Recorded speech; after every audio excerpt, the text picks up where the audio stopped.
or aren't they supposed to anymore? Should be able to. Like the little sound thing is moving where it says in-person attendees. So I think that the sound is working on their end, but. Yes, we can hear you, and we are recording and streaming. Hear Anna, you can hear Arlen and Carson? Yes, Arlen. Great. We're finally, after some technical issues, coming to order here at 3:59 p.m. All right. The first order of business will be the agenda, which is there, and we're just going to follow it. And I'd like to tackle the social media posting policy first, I think, if that's all right, Carson. Sure. Ann Robertson is here to describe why we are recommending a policy and what the policy says. Oh, you're on mute, Ann. Hey everybody, it's really exciting to be here in my first meeting, so thanks very much for having me. One of the things that we noticed right away as the school year began was a lot of people reaching out, sometimes some of it very negative, and some of those comments were going on the specific school sites, not the district site. And so what we did is we researched what the state School Board Association recommended. There really wasn't one per se. And then we kind of looked at some example sites of schools that have policies. Some do, some don't. One advantage of having a policy is that it's very clear to people and it helps protect us from when we limit comments on one specific site. For example, let's just say, so that if we would have this, people would be able to answer. We'd say, you want to talk about the school board's decision to make something up like outsource breakfast or something like that. Then you would say you can comment on that in the district page, but it really does not belong on, for instance, on the Sunnyside page where they're just maybe putting out new menus, something like that. So what we had a conversation, Carson and I, and then Joe Rivard has been a big help on this.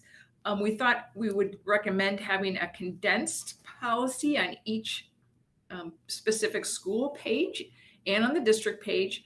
And then we personalized that. You can see in the opening couple paragraphs, I gave you a Sunnyside example, but this is also for possibly use in our other social media platforms. This way, if we have a general policy that meets with the school board's approval, when we change that policy, just the link where it says Facebook posting or social media, I think is what we'll call it, social media posting policy, we'll just only have to update the PDF on the district site where they can click on it and it'll take it to them. So there's really two parts to our, one is to establish having a policy, which allows us then to remove comments a little bit more freely or to prevent comments on certain topics.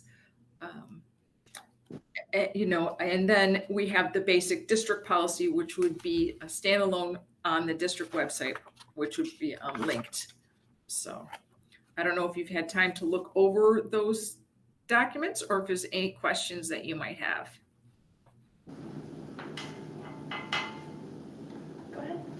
Well, I looked them over and I thought, well, it's good to have some stuff getting started on the social media stuff. I'm having difficulties here trying to connect my other computer here into the internet, so I did review it. I didn't see anything glared out to me before when I looked at it prior to this meeting.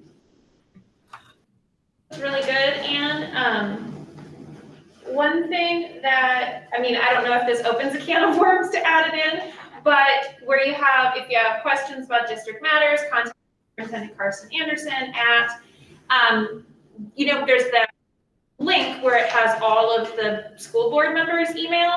Maybe that could be a thing, because I know that has sometimes happened too, that people will tag me or Pam or Jennifer on a post, and then they're like, well, she never, and then we're like, I didn't even see it, I wasn't on Facebook for 2 or 3 days, right?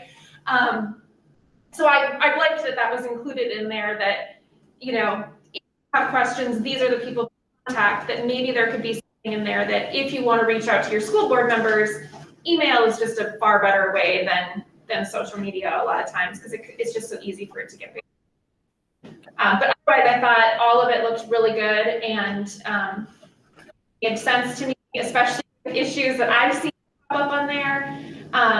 So yeah, to me, it seemed good and covered the bases. Carson did run this by our attorney. I don't know, Carson, if you need to add anything more about that. We did run it by the attorney because we wanted to make sure it was a fair process for evaluating comments, and so we didn't want to take any chances there, and included feedback from the attorney in this particular draft. Okay.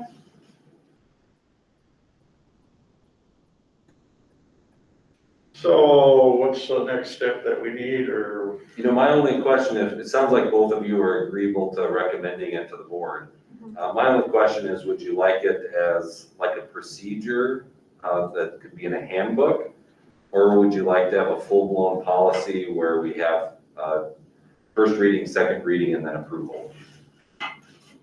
I think it is a policy, so the whole first, second, third reading and approval, is very cumbersome, and I would rather put it into practice sooner, but I think that it would make sense to have it in with the other policies.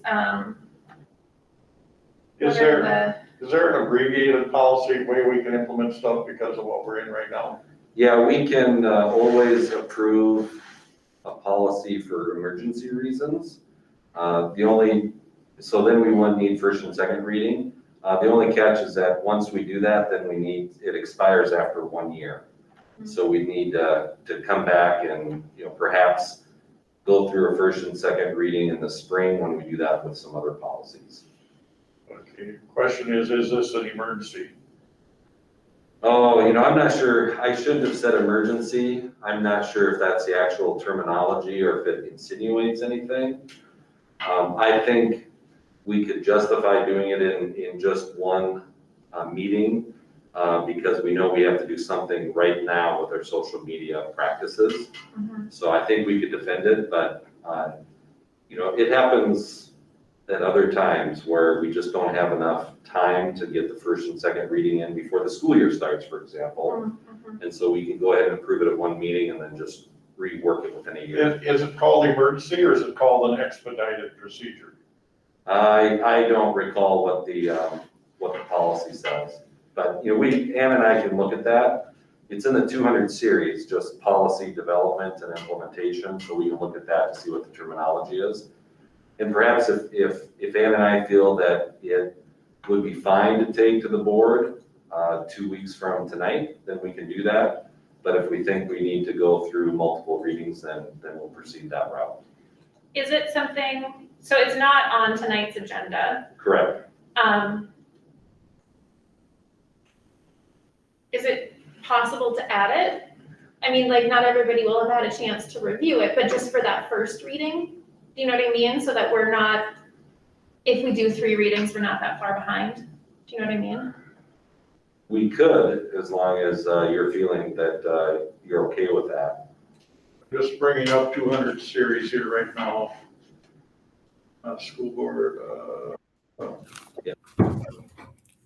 Was approval of the policy, then I'd really not doing it. Yeah. But if it's like you said, the first reading, to do that, I just don't want to turn off any of the board members because it's a late addition. Right. Okay. Development of policies. Wait for it to come up. Come on, cooperate here. Because it's such a short policy too, we could verbally read through it, literally read through it during the meeting, and it would take 60 seconds. Yeah, or Lisa can add it as an extra so that it's available to everyone. So we won't have to read through each point. All right, what we're talking about here is in case of an emergency, a new or modified may be adopted by a majority vote of a quorum of the school board. Statement regarding the emergency and the need for immediate adoption of the policy shall be included in the minutes and expires in 1 year. So I don't think that applies as an emergency, but, so I'm not I think you're gonna, probably I right. don't really feel comfortable putting anything out tonight. What about a first reading? Would you be okay with that? And then have the second reading October 3rd and then approval on the 17th?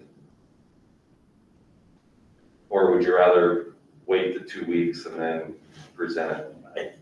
I personally think we should present to the board after the board can have it in an agenda packet. I'm Okay. not bringing it in, because there was nothing mentioned in the board packet that this would be coming tonight, was there? No. I don't feel comfortable with that. Why don't we wait? Another advantage is that then Ann and I can look at putting in the same format as our other policies and what number it would be, and we may have to add some things. Okay. And so why don't we do that, and then we'll bring it to the October 3rd meeting. And I'm guessing this would maybe be in 900 series, school community relations, Yeah, I'm not sure. We'll have to look through the list there. because it's not exactly in with like the internet policies like the kids have, you know. Right. But, okay, Ann, are you okay with that? Yeah, that sounds good. And Anna and Arlen, you'd like me to change that third to the last paragraph to be social media is not meant to be a direct communication tool to our staff or school board. And then please contact the appropriate principal or teacher by email when you have questions, to contact school members. And then we want something like their number, the link is here or something like that. And then they would, or do you have a general email that goes to everybody? I don't think there is, but there's the link that, is the page that has all. Website. Contact information for board members. Yep. Email and phone, I believe. Yeah, we can refer to that part of the website, and then they can, because the names will change and everything, Right, so. right. Yeah, I don't follow social media very much because of it be. So, Right, I So then if may somebody- not see anything if people try to. exactly. follow. Somebody tags you in it and then says, Arlen never got back to me. I don't want to be tagged on anything, so Right. Okay, so first reading will be the 4th, second reading will be the 18th, so then November 1st would you need be, this back, Carson. No, I'll write on back here. I'm just checking dates. So for tonight's report. Oh, you're right, we'll the have 4th. Social media policy will be presented at the next board meeting. Yep. I think in the meantime though, the concerns about, deleting comments or things like that, I think are valid, that if people don't have warning, that that's gonna happen.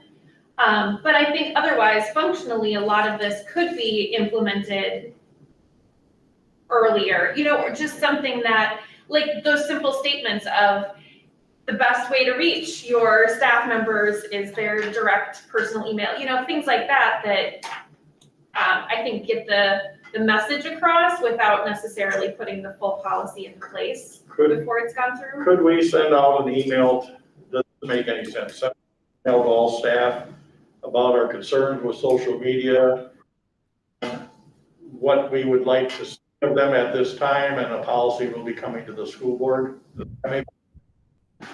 Is there something that we need to do to get this message to people sooner rather than later? Yeah, maybe, I don't think to, I think it's more,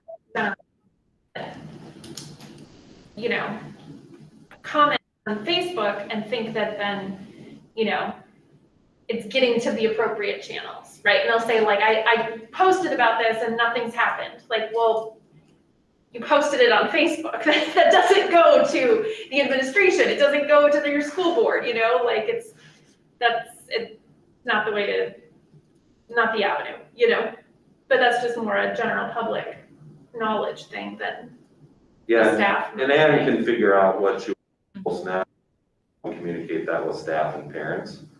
So, we don't have to resolve all of that right here, right now, Ann can take the lead on that. All right. Are we good on this? Any questions there, Ann? Anything, any direction you want to give us on anything? No, I think just so that you'll know that there will be some cases right now, probably where Joe Rivard and I will limit the comments on certain things. So for instance, let's say as an example, there's a school concert. We might just say, hey, the school concert is this night. Remember to wear your masks. We might, when you post it, you've got 3 options, and we'll probably pick the option where people will not be commenting on that, just to save it from any potential. I mean, they can comment on the district page, but that's just for event information and not for like a social discussion about it. So, and that maybe we'll try hold things in check until we can get to a more friendly social policy going forward. So, thank you. All right. Just getting back to my agenda here because I went and flipped through so many windows here to get that policy, which I got. Do we need to vote on that? I mean, it's just you and me here at the moment, so I guess we're 2 of 3 to work. Well, we could vote, or we could just say that we decided that we should go to the. Okay. Yeah, we can say Do you there's a want a motion consensus. from us or anything? Okay. No, it's all right. We'll just say there's the consensus of the board members here, we're in agreement. Or you can say both board members felt that we should. Yeah. Works for me. All All right, right. where are we at? 416. Notice, and that's social media posting policy, and then the only other item here would be a review of 400 series policies. Is that correct? We've already done the 400 to 415 policies. So I don't know if you have any questions about 416 through 420. And then we'll do the next 5 and the next 5. But if you have any questions, now is the time. If you don't, that's okay. There are no recommended changes, but they're just available for review and for comments and questions.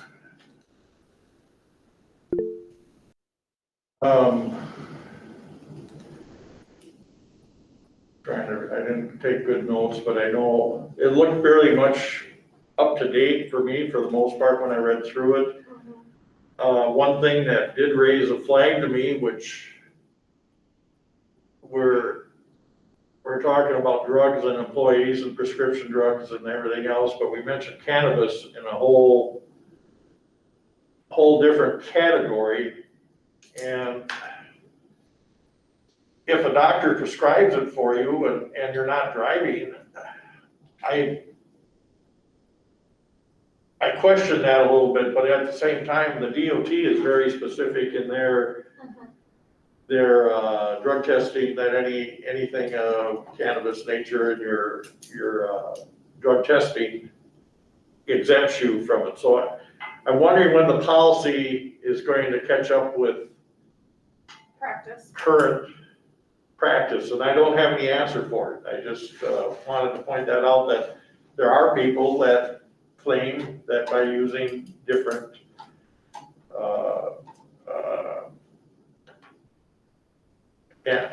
I'm not even a good drug person. Cannabis-based products, I guess, have good results from them. And What I'll do is, we can double check, is that in the transportation one, or is it in one of the? it's in our drug policy. Okay. It might be mentioned also that, I don't think there is much mentioned in transportation, other than you have to submit to drug testing and. Yeah, I think 416 possibly. I don't know that cannabis is specifically mentioned there. It is in the other ones, but the other ones are more like having it on site. And for that, I think it would be the same thing as like if you're prescribed oxycodone, like you should not bring that to school, like because it's a controlled substance, right? Like you shouldn't have that at the school building, and What I can do is double check the policies with references to cannabis and make sure they reflect the latest versions from MSBA. Yeah, I guess that's the big No thing, is I problem. want to see it stay current with right, whatever the. which was happening here. It just seems like, I don't want to label groups. There is several groups of people that have very definite opinions about using marijuana-based products as a drug, but at the same time, our legislature has recognized that we can do certain pills and different things that are derived from this under certain conditions, and if that is prescribed and works, I think we gotta be careful not to overstep our bounds on it. So just stay current. Yeah, we'll double check that, no problem. Yeah, but like where it shows up in 418, the drug-free workplace, drug-free school, I don't have a problem with how that's labeled because, again, it's like in that same thing where it's a controlled substance, so, should not be on school location, Mhm. Any other questions about 416 through 420? Boy, infectious disease.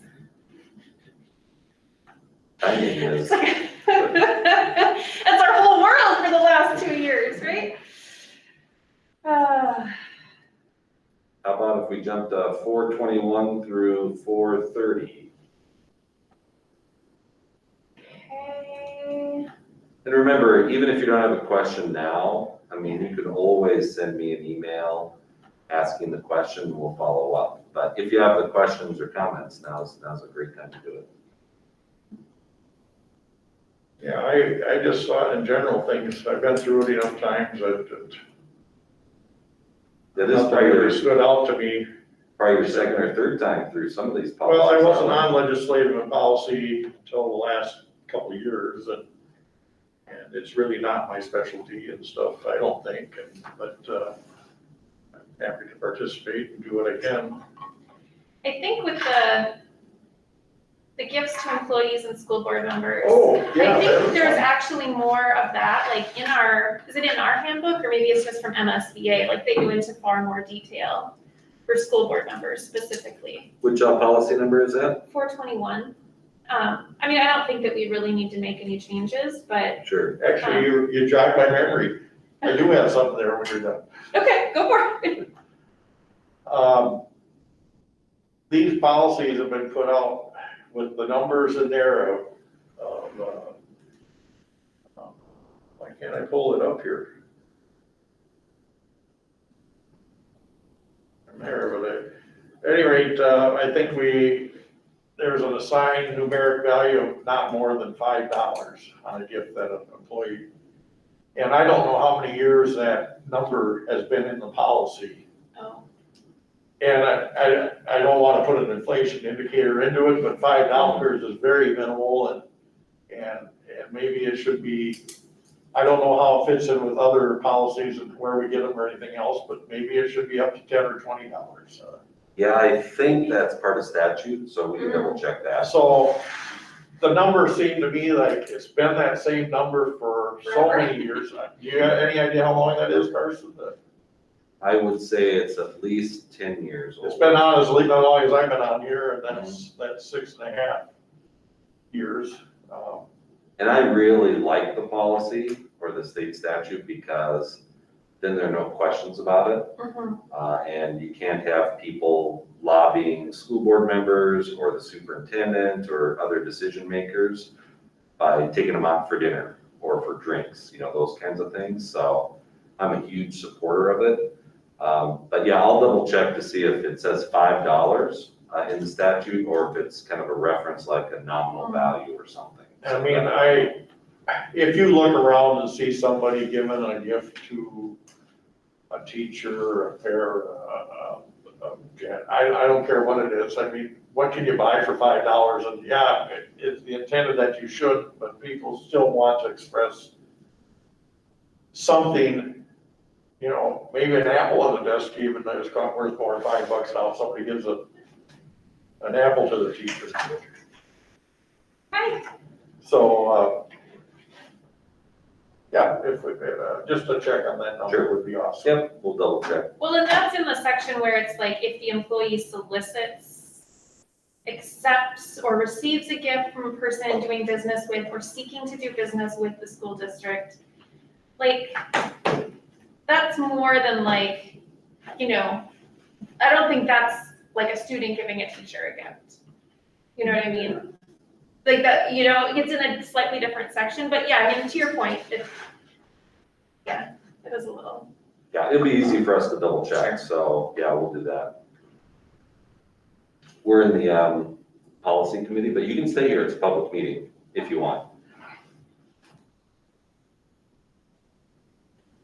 Okay. Any other questions through policy 430?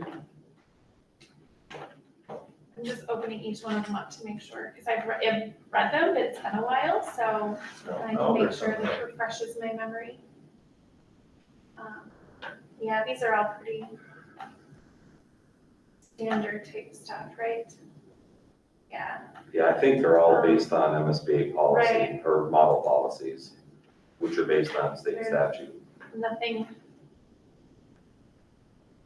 controversial.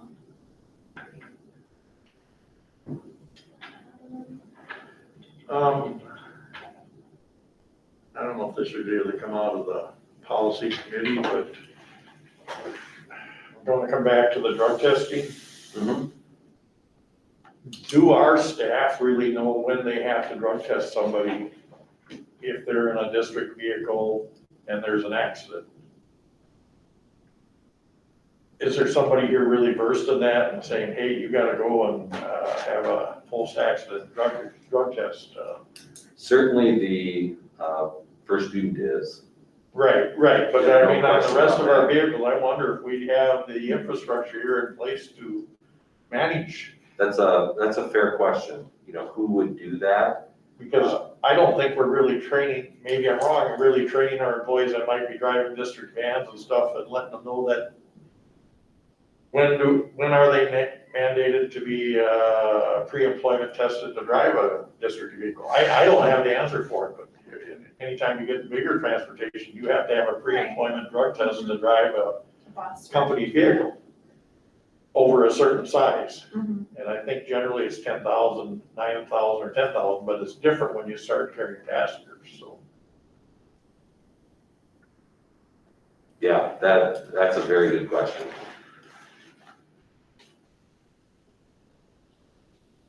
And I know on a bigger vehicle, if the vehicle becomes disabled, so it cannot drive on its own because it lost a wheel or something like that, all of a sudden that triggers a whole bunch of different things. If it has to be towed versus driven away. Yeah, we'll look into that one. That's more than just checking a statute. That's definitely No, really it's a matter analyzing. of following the statute. Yeah. Who here are the key personnel that should be in charge of? I agree. And I would think in our policy then, for people driving a vehicle, there should be something written in there, who they report that to. And you know, some of those are short time periods. If this happens at 6 or 7 o'clock at night, you might have to have a staff member that's available to take that call and say, yep, you need to go down. This is where you go to get the drug test or whatever. Right. So I think we're probably lacking in that. Yeah, that's a very good point.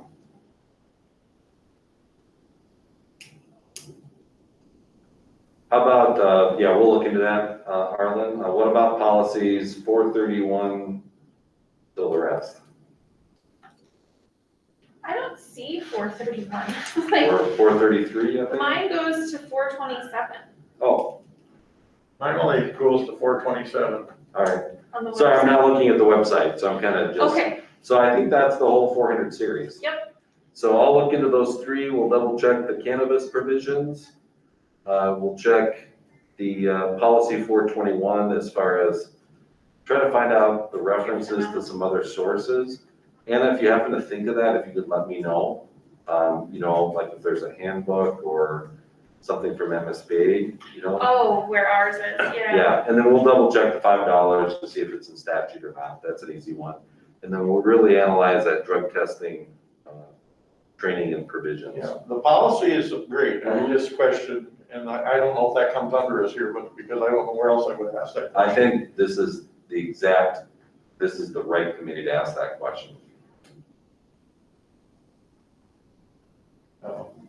So, yeah, like I say, I thought this policy all looked pretty good. And the only other thing was there on the monetary value. Right. Should that be updated? Are they updated in other districts? Is it statute?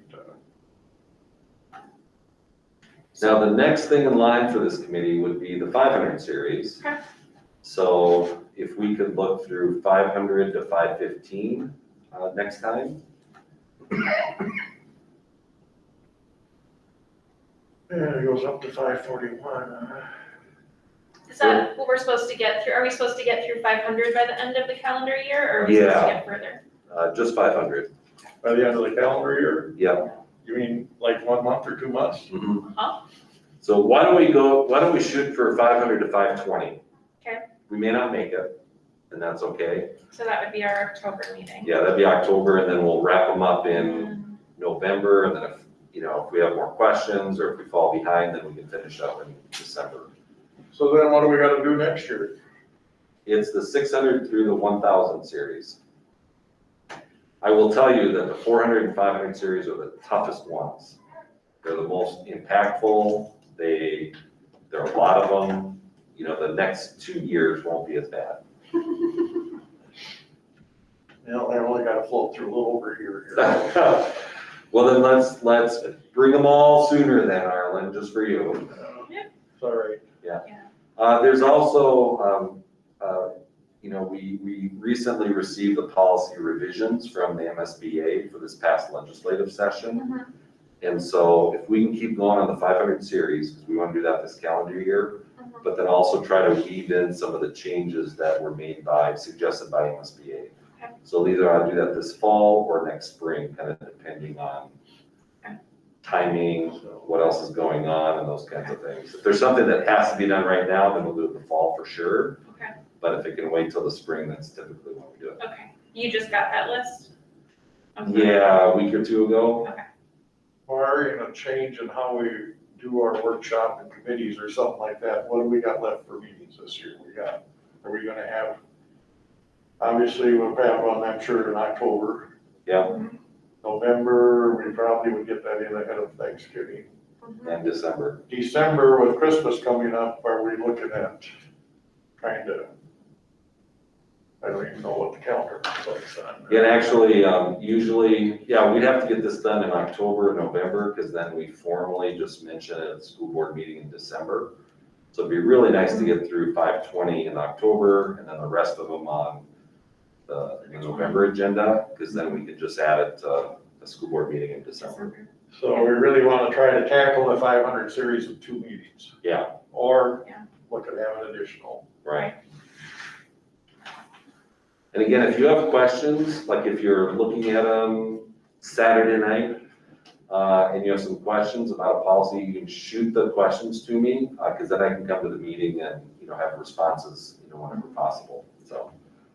What do we review here, policy 5 through 5 We just did the 416 through 427. I'm on the 416 through 427, you said? Yeah. Next 2 meetings. 501 to 520 and 521 to 541. By the way, I realize that being on this committee can be kind of frustrating because we do a lot of talking, but I think you'll be pleased if you could see the results of the discussions that have happened in the past.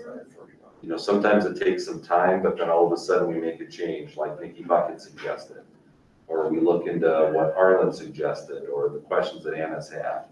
And so it kind of takes some time, but in the end, I think it's worth it. Yeah. And November. And then, Looking at the 500, what's in 500, there's the potential for some, controversy there. So I don't know if it'll go as fast as some of the others, but. December, we're looking for formal board approval.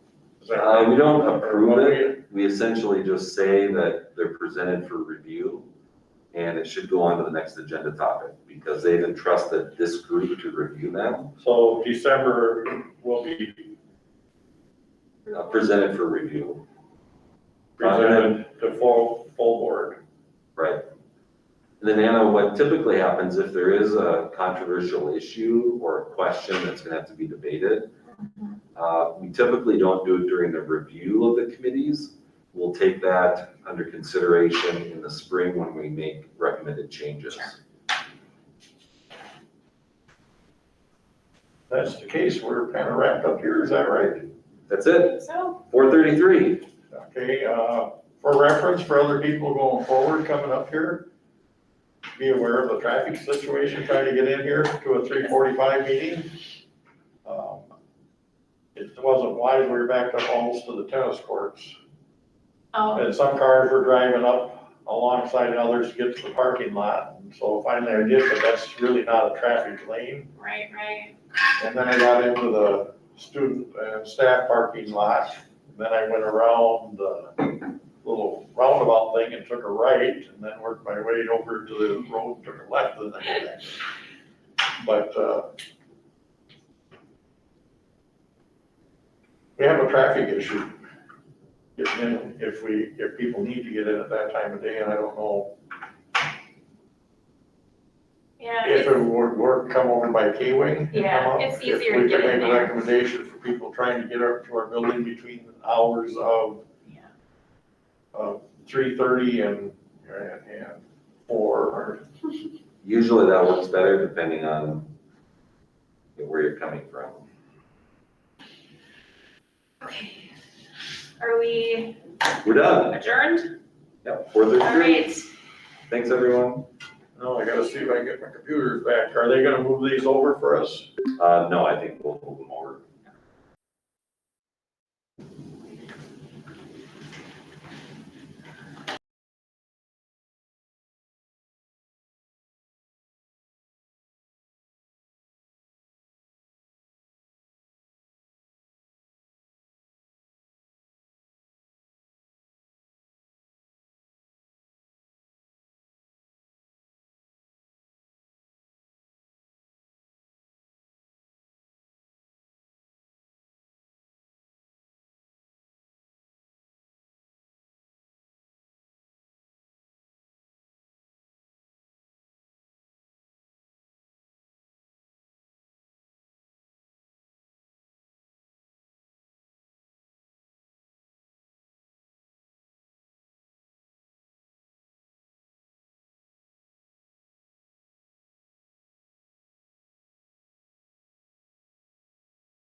it takes us just a second to get it going.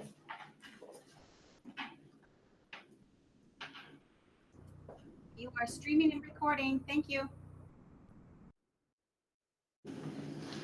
All right, well, welcome everybody. It is the Monday, September 20th, 2021, Personnel Committee. I'll call this meeting to order. It's 4:48. The agenda for this evening is to talk about a strength and conditioning supervisor, teacher grievance, transition planning, and other issues.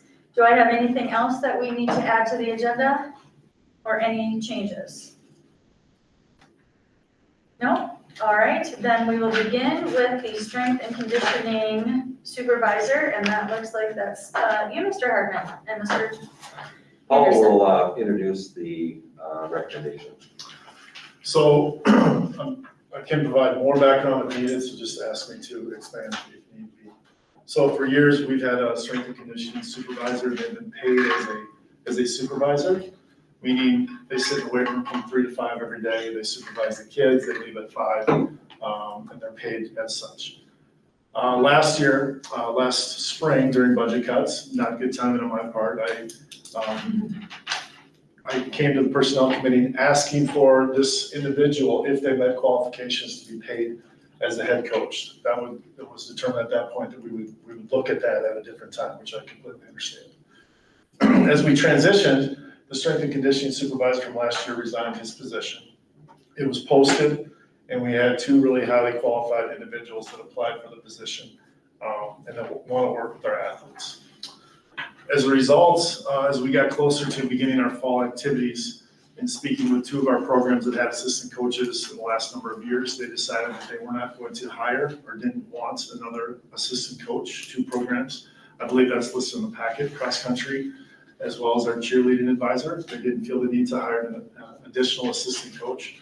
And so I presented this to Carson, and that's why we're here today, to hire both of our strength and conditioning supervisors at the supervision rate, which is well below a head coach rate. But these 2 individuals are in the weight room, performance center with our athletes morning and afternoon, typically from 4 to about 6:30 every day. And then also in the morning from sometimes 6:30 to 8:30 in the morning. So they're working in a supervisory role, but they're also working in a coaching role. They're working with all of our programs that are in season, and they're working with our athletes that are out of season. We have a generous donation from the Booster Club of $2,400 that pays for a program called Train Heroic that tracks our athletes' progress on a weekly, monthly, yearly basis. So these individuals are using that. We're hoping to get that program into our Phi-Ed classrooms as well, but we're not quite there yet. And so I'm asking the committee to consider this moving forward, 2 highly energized and qualified individuals that will work together on this. And it should be noted that both of these individuals also coach in fall, winter, and spring. And so by having them combined and doing it together, one of them is more busy coaching in the fall, one of them is a little bit busier in the winter, and so they can work together in sort of those afternoons and morning.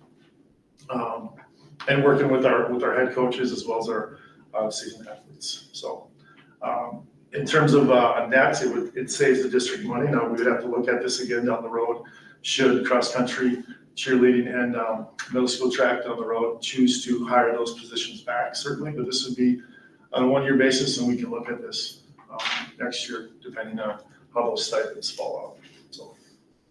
So this is already budgeted. So 1 is already budgeted, and yes, we have budgeted for the assistant coaches as noted. Right, so it's not any additional funds out of our balance. Correct. It's, okay, It's shifting funds around to sure, cover a new position. sure. Tell me the rationale for 2 versus 1 strength person. Time. You know, if you look at this stipend, if you take the $1,600 stipend and you just do a fall season, this individual is probably making less than $10 to $8 per hour in the weight room and the performance center, in addition to planning these workouts at home on the computer. So I think to value our employees is my number 1 rationale. because I think both of them are gonna put the time necessary into doing this the right way. And they're not necessarily asking for more money. I just feel like this is the right thing to do for our employees. And we did have one person that did this job, so we're asking for an additional person. We had one person. We've already hired somebody for this. Yes, so we had one person do it last year. They have since resigned and they were in my office weekly asking for more money. And so now we will approve one tonight. It's on the consent agenda. I'm asking for the consideration of an additional stipend for the other individual. And then after selecting that person, will come on the consent agenda the subsequent meeting. Would they work at the same time, or do they pick and choose when they work, or they cover for each other? Yes. Okay. So they work it out where one's in there from 6 to, and because they're both teachers in the district too. So one's in there from 6 to 7:45-ish, and then they have to leave for their duty day. The other one then covers 7:45 to maybe 8:45 on that given day, and then in the afternoon, 4 to 5:30, and then the other one can come in from 5:30 to say 6:30 or 7. So yes, Okay. yes, and yes. So sometimes they're in there at the same time, Right, but oftentimes they're just trying to make it work. just trying to keep it open. Yes. Yeah, provide more access. So when the one person did it last year, was it very cumbersome? Or did that person not teach? Did not teach, very cumbersome.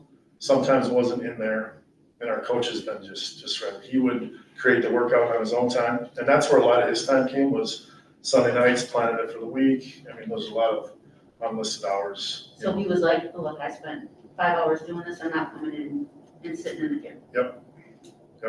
Yeah,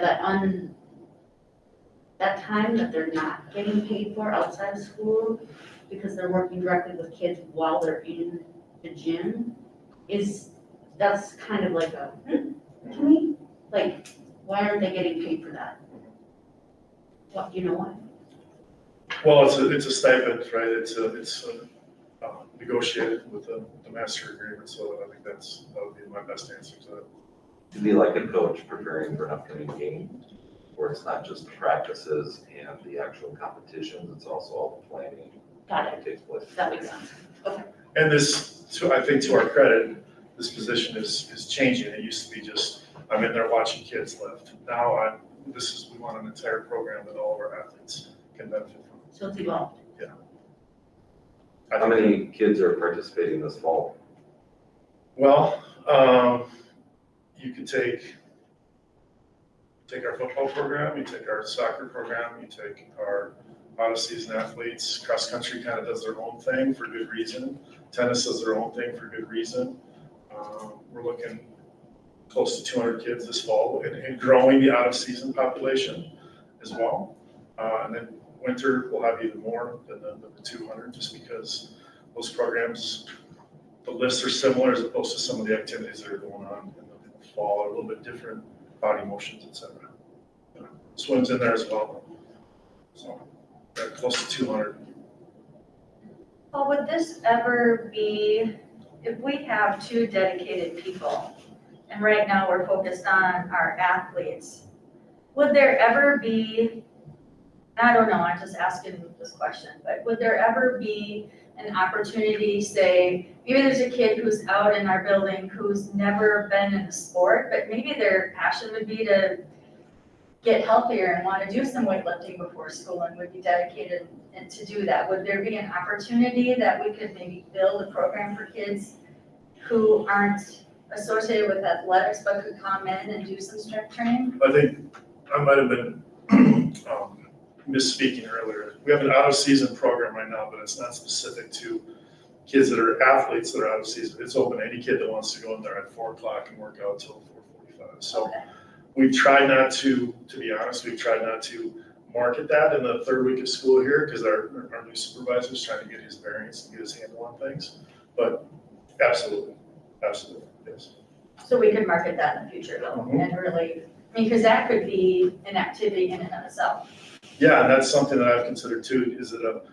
And you try to apply maybe a small club fee to help supplement some of these things, and help keep with the upgraded facility. There's a model out there for that as well. A modest fee of $40 For the year, for 12 weeks or for, yeah. kind of like a parking pass.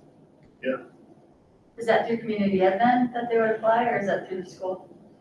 I'm not sure how that would work. They would, Depends on how we structure it, Sure. through that, like the department to go through Paul's office. Yeah. Or- Because I really like that idea. I mean, if the more kids that we can utilize that space, but also those two people that are dedicated to that space now too, I think that makes more sense. I mean, makes good sense. Okay. Jennifer, thoughts? Sorry, I'm like, I know, right? we're a little discombobulated. We don't have any additional questions. Okay. Sounds like it's a consensus of the board, so what I'm thinking we should do is Paul can go ahead and post it, if it hasn't been done already, and then we'll take it to the board at the next meeting. Pam, you're the chair, right? Where's Holly? Yeah, Pam, maybe you mentioned something at tonight's meeting that we discussed it, and this is the recommendation, so we're gonna go ahead and post it.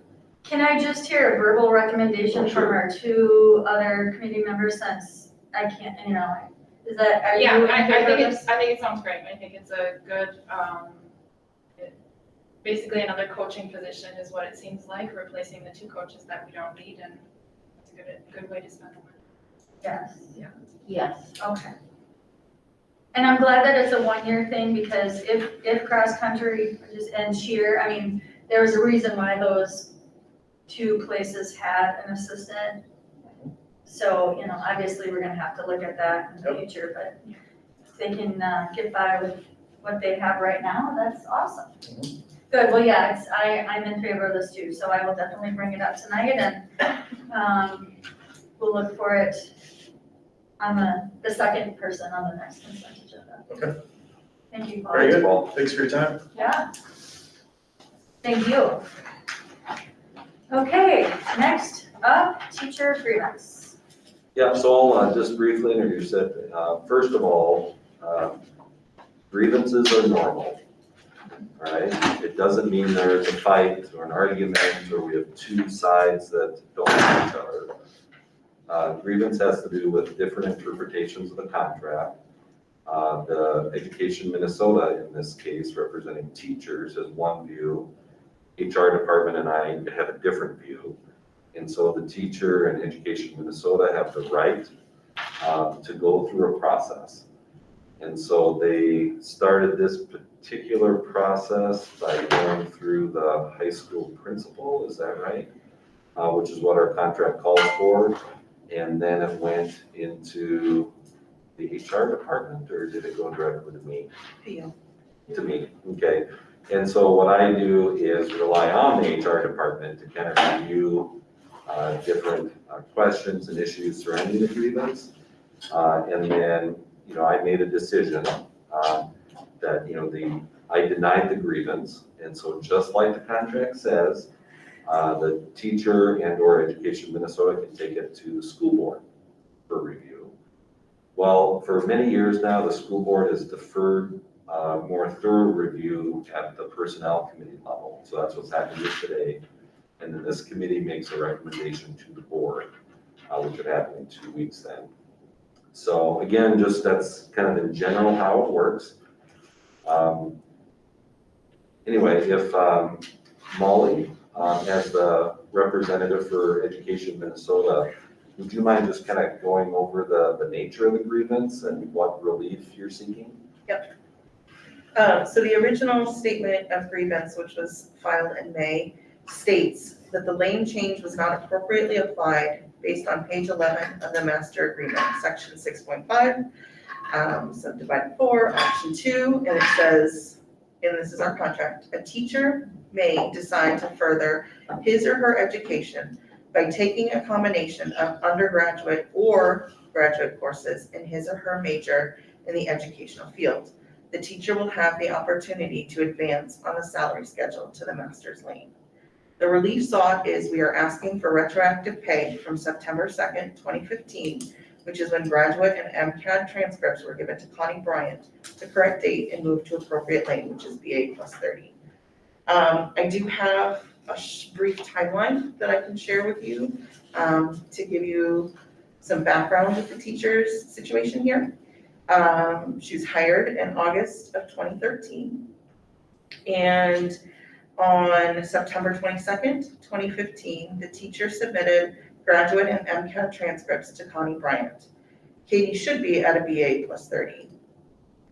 On September 3rd of 2020, the teacher inquired about a lane change when considering graduate classes. On September 4th, 2020, Amy French emails that it just needs to be a combination of graduate and undergraduate classes, and I have the email here with that highlighted. The teacher met with Karsten and Amy on September 11th of 2020, and Karsten said he was confused as to why the teacher was not hired at BA plus 30. In October of 2020, Amy tells Katie that it must be 9 of 15, quarter credits. In November of 2020, Kirby brought me in for investigation.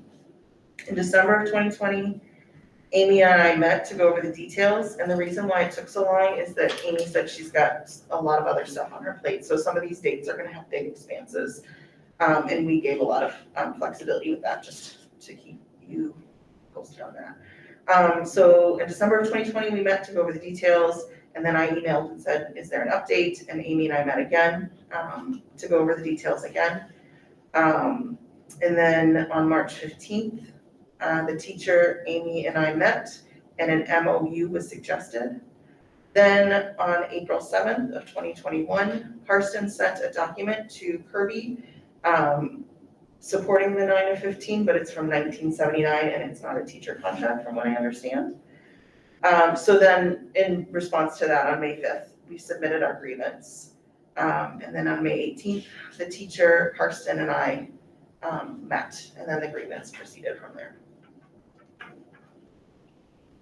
Now, we've done some analysis on our end, and Jackie and Amy, could you just present kind of why the grievance was denied at the earlier levels?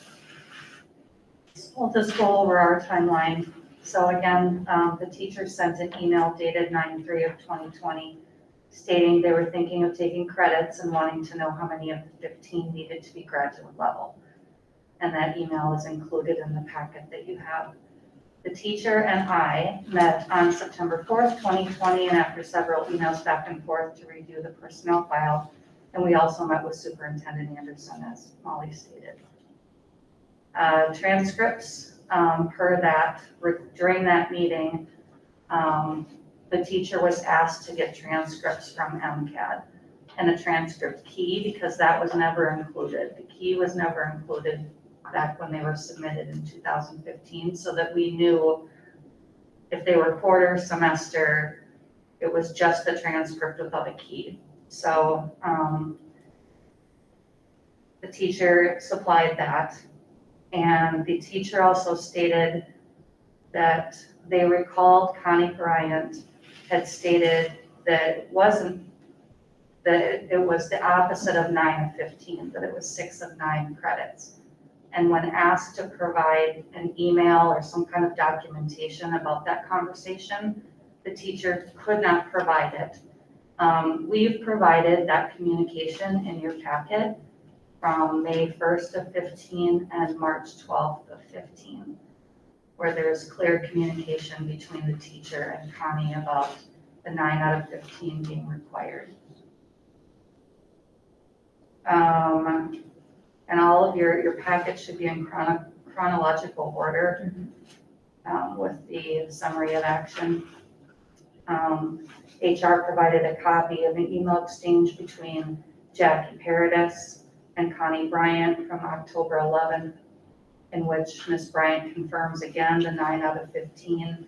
I believe that's misstated. It should have been October 11th, 2018, because that was the fall that I started, so you can disregard that and change that to 18. We did find a board policy 500 series that contains the language, at least 9 of 15 credits must be graduate or beyond the BA level. August 3rd, 2021. One Yes. second. That board policy isn't in our listed series anymore. but it is referenced on the lane change application, and we could find no board minutes rescinding the policy. But it's not listed in the policies right now? Correct. Yeah, I don't think it's ever been necessarily listed as a separate policy. There was a handbook that included a whole bunch of miscellaneous provisions. And it just happened to be in the 500s. And so that's why, you know, not listed as a policy, but it hasn't been rescinded from this handbook version essentially. That's tricky. Mhm. Okay, keep going. On August 3rd of 21, I emailed Connie Bryant, who again confirmed in an email that 9 out of 15 were graduate credits during her tenure with us, 20 plus years. That's what Connie used to establish credits and lane changes. August 3rd, 4th, and 5th of this year, Lisa Stigurda and I both went through all of our active personnel files for teachers and retired everything that was in the basement. We could not find anything to dispute how Connie established the lane changes. Everything supported them, at least 9 out of 15.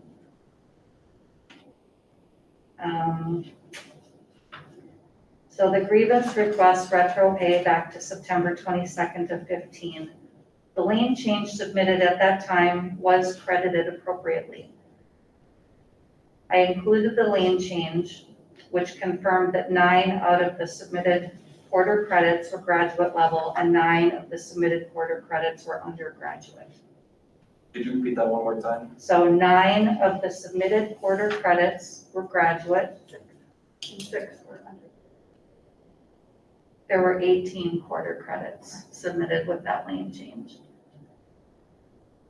So there were 9 quarter credits submitted and 9 undergraduate.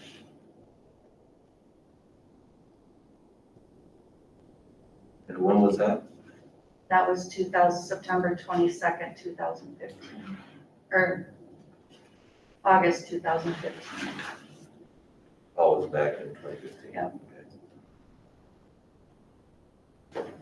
And to this date, the teacher has not submitted a lane change request form or pre-approval for courses form for the additional courses that the teacher would like to have considered. Where would they find that form? It's online, under the HR department. Has she been referred to fill that out? Yes, in an email, and that's included in your packet. What lane is a teacher at now? Or most recently? What lane? BA 15, I believe. Okay, gotcha. So for every, just to clarify, for every 15 quarter credits, 9 need to be graduate level. And in this case, they were 9 out of the 18, that's what number 10 is saying on here? Yes, To and get that her was to BA granted. 15. To get to So the that's already been, Yep, That's been granted. okay. Or that was granted? that back was in granted in 2015? 2015. The teacher's grievance is she should be at a BA plus 30 instead of the BA plus 50. Because, but you'd mentioned there, at that time, there were 9 graduate, 9 undergraduate, so there must have been more credits taken. There were more credits, and that's in the packet. There were credits from other universities also, and Connie included 9 undergraduate credits from MCAD to get her to the point of getting the BA 15. But there are 6 of the 9 submitted. 6 of the 9. Yeah, so there were 3 extra undergraduate. Okay. But the entire MCAD transcript only contained 1 graduate level class. So out of all the credits on the MCAD transcript, there's only 1 that's graduate level. And you're saying we need 9 for the next lane. So we're 8 short. 6 short, because they're 3 each. 3 credits. There's a one 3 class. credit grad class on the So she MCAD. needs so 2 more there's 6 classes. short, yeah. According to the June Our one. interpretation, yes. Can I ask this group a question now, Carson, or should I? So what is your understanding of what they just explained? it states in the contract, that a teacher has the opportunity to advance on a salary schedule to the master's lane. It says by taking a combination of undergraduate or graduate courses in his or her major. There's no statement of 9 to 15 in the contract. So we believe she's fulfilled her duty. Now I see. The blank. And really, that's the crux of the disagreement. Sure. It's, we all know what the contract says. But since 1979, we followed, this expectation where at least 9 for every lane change need to be graduate level. Where would you have found that? Well, it's, that's been our practice. Certainly in 2015, there was correspondence between the teacher and Connie made it crystal clear that's what it was. And then also on the pre-approval for a credit form, it, talks about the 500 series. And so that's kind of the tie-in with this particular document. Connie has been very consistent over the years as far as laying out that expectation. Say But the she's not pre-approval, here.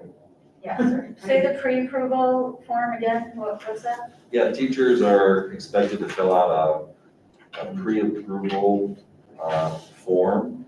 So they fill it out, talk about what college they're taking the credits from, how many credits, those kinds of things. And then it gets approved by the Human Resources Department. Okay. So that we don't have teachers taking classes that don't count. Sure. Essentially is what it is. And do we have that? There's a copy of one in your packet.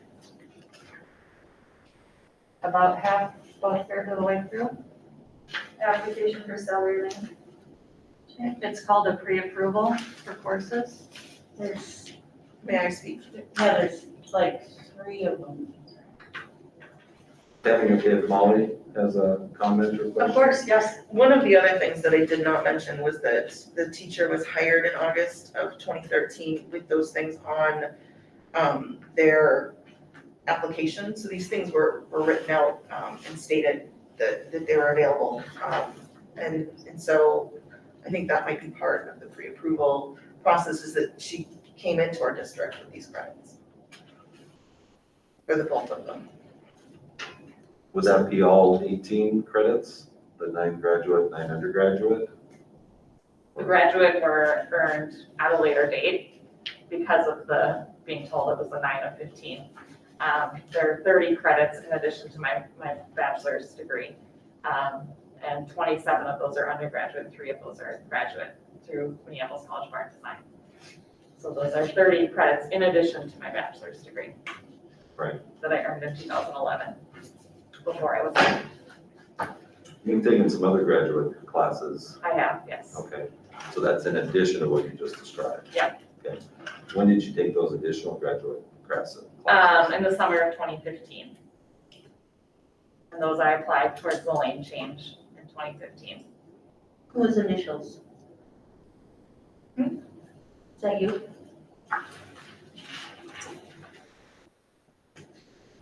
AA. Yep, that'd be me.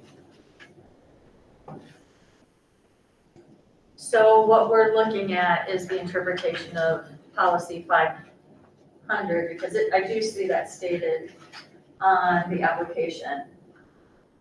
It's stipulated in section 500 of the school board policies. Which we no longer use, which we don't know when we Well, we stopped. do. Do use them. We do I'm use sorry, them. which we no longer print. Has When, that policy been reviewed recently? Has it been? Well, I don't know if policy is the right word. It was in a handbook, essentially, or do a you document. have a copy of that? It's in your packet. Good, what page? It looks like this. It's a really old typewriter looking page. It has The something top of it highlighted. says certified personnel.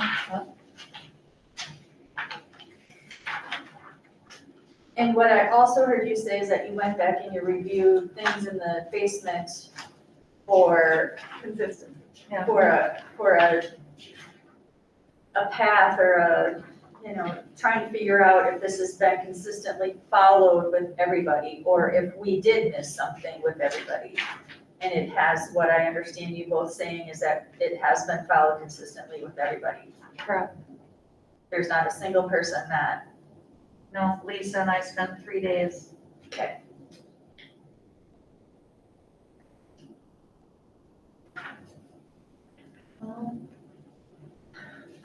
Sounds to me like we have a snafu with wording Yeah. in the contract which says or. And here, it clearly doesn't say or. Correct. It says must be. Correct. So how did that get missed in the contract? Great question. I think that's the crux of all of this. Because we can't say one's more right over the other, because potato. Well, from my perspective, first, we should not go back to 2015. I mean, I don't think there's any doubt about that. I think it's a question if there should be a change for this past year this past year, or last year, I should say, because that's when the latest request came to us. It's essentially a question of past practice. And this happens a lot with teacher contracts. There'll be a way to interpret one part of the contract. Usually it's in reverse. Usually the teachers are saying, or any employee group would be saying, this is past practice because this is what you've done in the past. This is what you have writing. These are the procedures you set up. So it might look different than what's in the contract, but that's the past practice. And that's a very common argument with grievances, with arbitrations, all those kinds of things. So this is not unusual. It's just kind of in reverse because the district in this case is saying there's past practice of the 915 and we have evidence since 1979 to back it up. Do I get to ask Katie a question? Yeah. How come you haven't filled out the documents that they said you didn't fill out? Lane change request form or pre-approval or courses form? Because I was under the impression that I needed to fill those out if I was intending to take more graduate courses. Above and beyond what you Correct. have right here. When I was waiting for this to be resolved, which took a year. So that's kind of that's why. Okay. Because I was, waiting for that to get resolved because I didn't want to pay the money to get graduate courses and didn't want to spend a lot of time researching which ones I wanted to do and that type of stuff. So I did not fill out approval forms for any graduate courses because I believed I was already at the BA plus 30. Who hired you? Beth Morgan. Was there a conversation at the time with Dr. Morgan about this? There was a conversation when I was hired. I remember her asking, based on my application, she said, your courses that you took at MCAT, were they graduate or undergraduate? I said they were undergraduate courses. And she said, okay, you're hired at a BA. And being young, not seeing a contract, not, looking through it fine tooth comb, because my first real job, I didn't, took her word for it, basically. So. Did you meet with Connie, the HR person, at the time you got hired? I don't believe so. I'm sure I went in and signed some things, but it was, I think I was one of the late hires.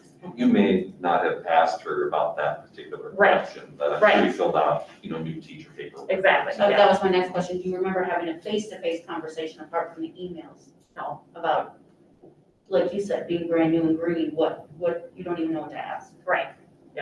Right? That's also very common.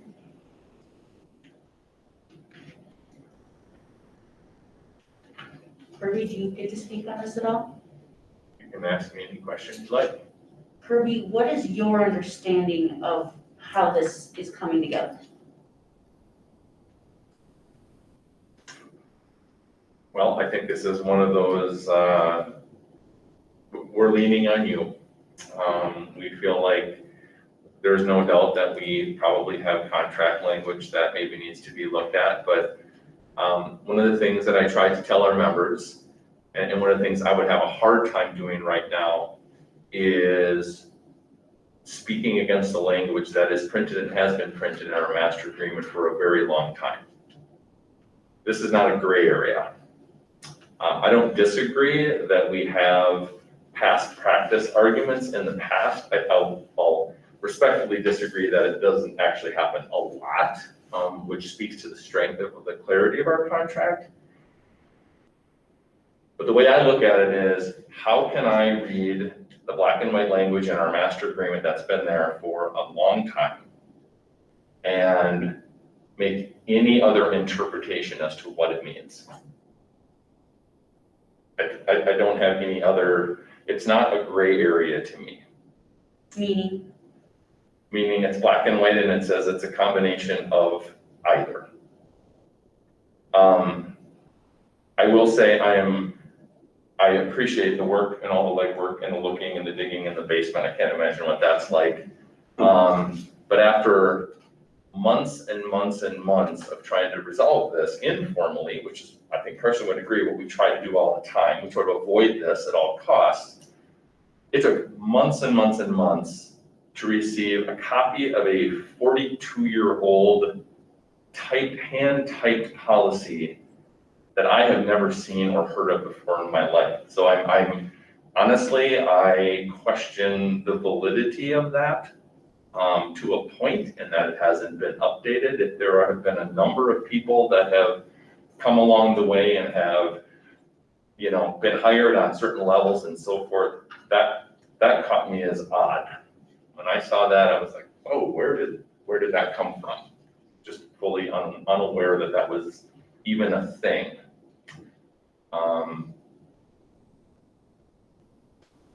So Kirby, are you I saying? don't have a lot of detail here.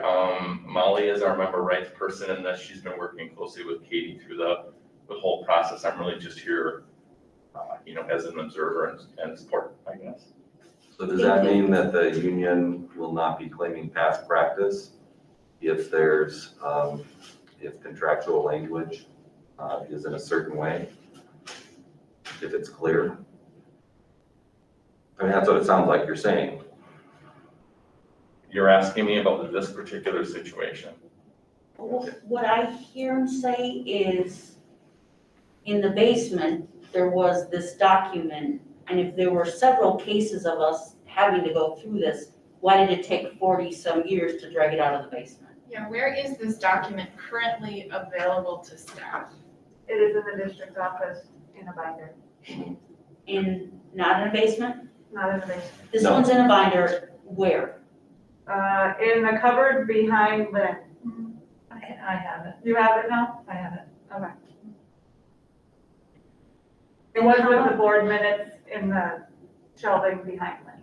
Do staff have access to get those items? If they said, hey, I want to look at that binder, If they knew it was there. Yeah, definitely not easy access, but let me be clear. Beth Morgan placed her at BA Lane. It could have been grieved at that time.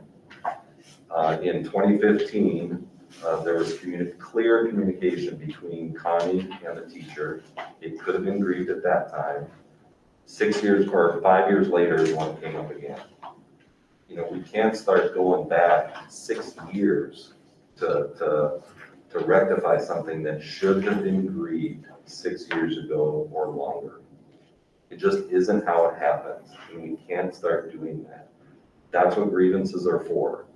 And the union has been very workable with us in terms of, after it came up in 2020, in terms of resolve. They've been very gracious with us, and we thank you for that. But we can't go back 5 years. That would be unprecedented. And if this grievance is upheld, then we'll have to go back through every single teacher's file, including those who retired and resigned, to figure out how many credits they've had. if And this grievance is upheld? yeah, what's fair is fair. So Carson, do you have a recommendation then? You had said not to go back 6 years, but you said maybe last year. Can you talk about that a little bit more? What is that? That'd be something that I would want to talk to Molly, Kirby, and or the teacher, to see if it could be resolved in some other way. And, clearly we can't go back to 2015. We just can't. Why do you say we can't? Because we can. Because it should have been grieved at that time. I'm not saying legally we can't. Right, that's what I'm like, well, but actually we can. Yeah, we should not. I strongly That's what I'm suggest that hearing we you say, should is we not should go back to not, but we 2015. actually could. Teachers and other employees need to file a grievance in a timely manner. We can't go back, we shouldn't go back 6 years, 8 years, 9 years. No, we just should not do that. Now, if the committee authorized me to try to resolve something for this past year, then I can work with others to see if we come up with an MOU to kind of resolve it. But it would be a mistake to go back to 2015. Past year meaning back to 2020, Be 2020, 2021 school year. even though. Last year, I should say. Okay, so, but the grievance was filed when? May? After bringing it to someone's attention in September, Right. May was when we filed So the grievance. logically, it would seem it would seem that it would go before last year. Not all the way back maybe to 5 years, but not necessarily with transitions and COVID and with things. We've given a lot of grace to a lot of things. Yeah, I think it would be, I think we're saying the same thing. If anything, it would be to go back to September of 2020, when the issue came up to us most recently, which is in the same school year as May 2021.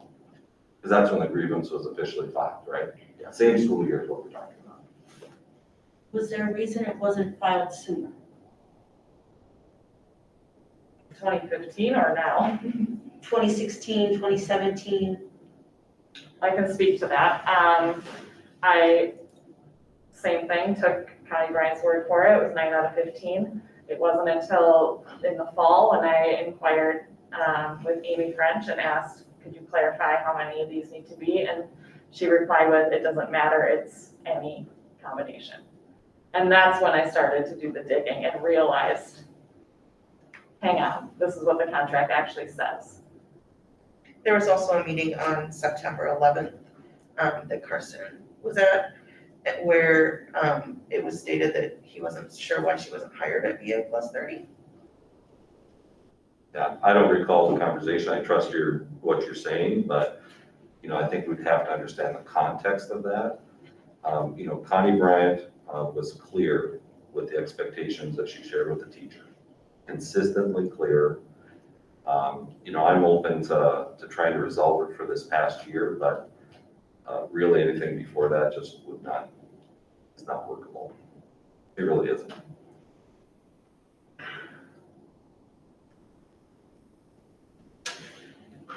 I'm struggling with the mixed messages. I'm really struggling with the mixed messages, and some are very clear. The work that you found is very solid. What you're saying and what's in the contract obviously is black and white. I'm struggling with some of the mixed messages of conversations you saying, I'm not sure why you weren't hired at this. That's their claim based on the conversation. I'd have to look through my notes to see what I said in the context of that. I did not say that the teacher should have been placed at VA plus 50 or VA plus 30. You said, what did he say? I recall him looking at my transcript and looking at everything and saying, can you tell me why, or I'm curious as to why you weren't hired at a VA plus 30. And that's when I brought up that Beth Borton had said that it had to be graduate. I was also at that meeting, and I don't recall a person saying that at all. His biggest concern was finding out on the transcript for MCAD if they ran with quarter or semester credits while she was there. And his biggest ask was to get that transcript keyed so that we could address the number of credits that we were looking at, if they were quarter or semester. Yeah, and for board members, well, Holly, from, St. Paul, but, some colleges do the quarter credits, some do the semester credits, and we change our contract to essentially say both, they're consistent, so they're all in semester credits, and that's always a big deal, trying to figure out what is semester and what is quarter and past transcripts. Did you have a union member with you at the meeting with Amy and Carson? No. How come? Because it was going to be a meeting to just look at my paperwork with, we were just gonna be going over credits, is what we were gonna be doing. Was going over how many credits I have remaining to apply to another lane change. At any time, did you reach out to a union person to let them know this meeting was occurring? Did that it happened? Know that it was gonna occur? Not officially. Yeah, really the issue is there the 9 out of 15 expectation or not? Can I ask a question related to that? On these emails, Amy, that were passed out to us, there's a conversation that you have with the teacher on September 3rd and 4th. And she asks about how many credits need to be graduate, and you say a combination of graduate, undergraduate, and then she comes back and says, I thought I remembered that 9 out of 15 could be undergraduate, but the 6 had to be graduate. Is that accurate, or has that changed? I don't see your response on here. I'm just wondering what your response to that was. I can tell you I'm not making that, but it says the contract just states a combination. Okay, Yeah. so at that point, you didn't say, yes, it needs to be 9 out of 15, you just said that it could be a combination. I'm going to claim that I was new. I didn't know the right answer, given the question. We had a lot going on going into 2020. I believe that, I'm just trying to understand exactly what the teacher, It the wasn't information the teacher until, got. it wasn't until I asked Jackie, and we had a conversation, that she brought up the Connie email from 2018, that it became a conversation point. So Was that conversation in September or was it in August? First we conversation? had our initial conversation that started right after Labor Day, 3rd and 4th of September. So it was a busy time, and admittedly, I just shut off an email without.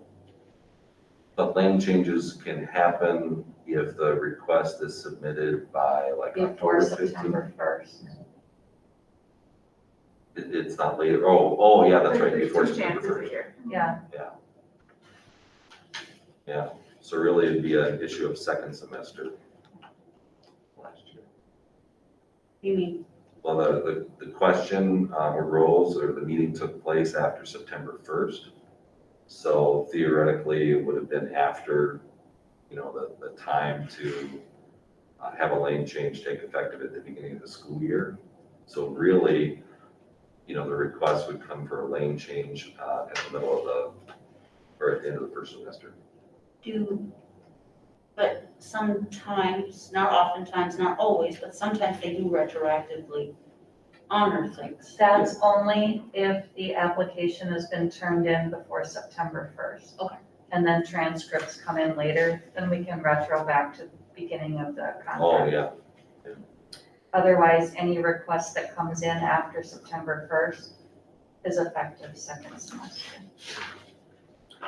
So, in essence, both of those statements are right. The contract states that it is a combination. That's correct. Past practice, 15 credits, at least 9 of the 15 credits, that is also accurate. So both of those statements are accurate, and we're really kind of at a crux. My recommendation would be to meet again and see if there's something else that you can rectify. I mean, that would make sense to me. If there's not, we'll keep moving forward, but obviously I'm on the teacher negotiations team as well, and we've already talked about cleaning up this language, so there's no doubt that this is never gonna happen again. I'm really sorry that you're caught in the middle of this, and I feel for you because I think that it's difficult. You want to be compensated for what you believe you've earned.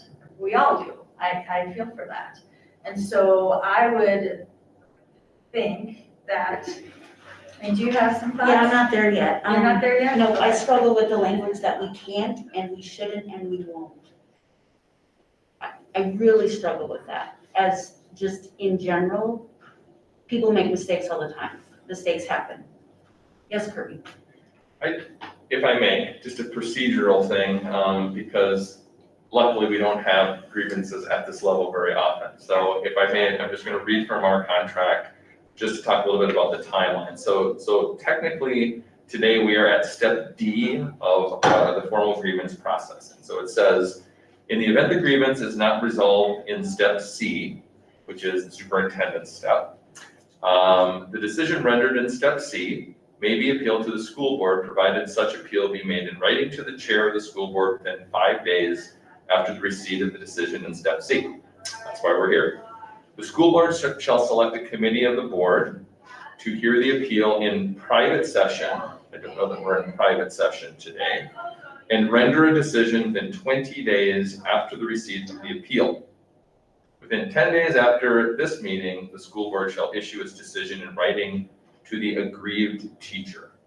So I only thought of that in regards to, first of all, are we having a private meeting here? And second of all, in regards to going forward, if we are going to follow this part of the contract, then there is a timeline attached to this. Thank you. Thank you for that. That's huge. Yeah, I don't think it can be a private meeting. I know the contract may say it, but that doesn't mean that we can legally do it. That's always been my understanding. So I'm so confused. That to me isn't the issue in which we have nothing to hide. This is not something new or private or embarrassing. This is a problem we need to solve. My comment just goes to the timeline of going forward. that's 20 days. We're already pushing a Yes. year on this. We're over a year. We're over. That'd be 20 days from this meeting. Correct, Yeah, so like Pam said, we could meet in 2 weeks, for example, correct. and discuss, and hopefully in the meantime, we could meet to see if we could resolve it like with an MOU. Would you be open to that? We're always open to meetings. Yeah. And then if nothing comes up by, 2 weeks from now, then we have the meeting again in 2 weeks and, wait a second. That won't work with the 20-day timeline because it would have to go to the board.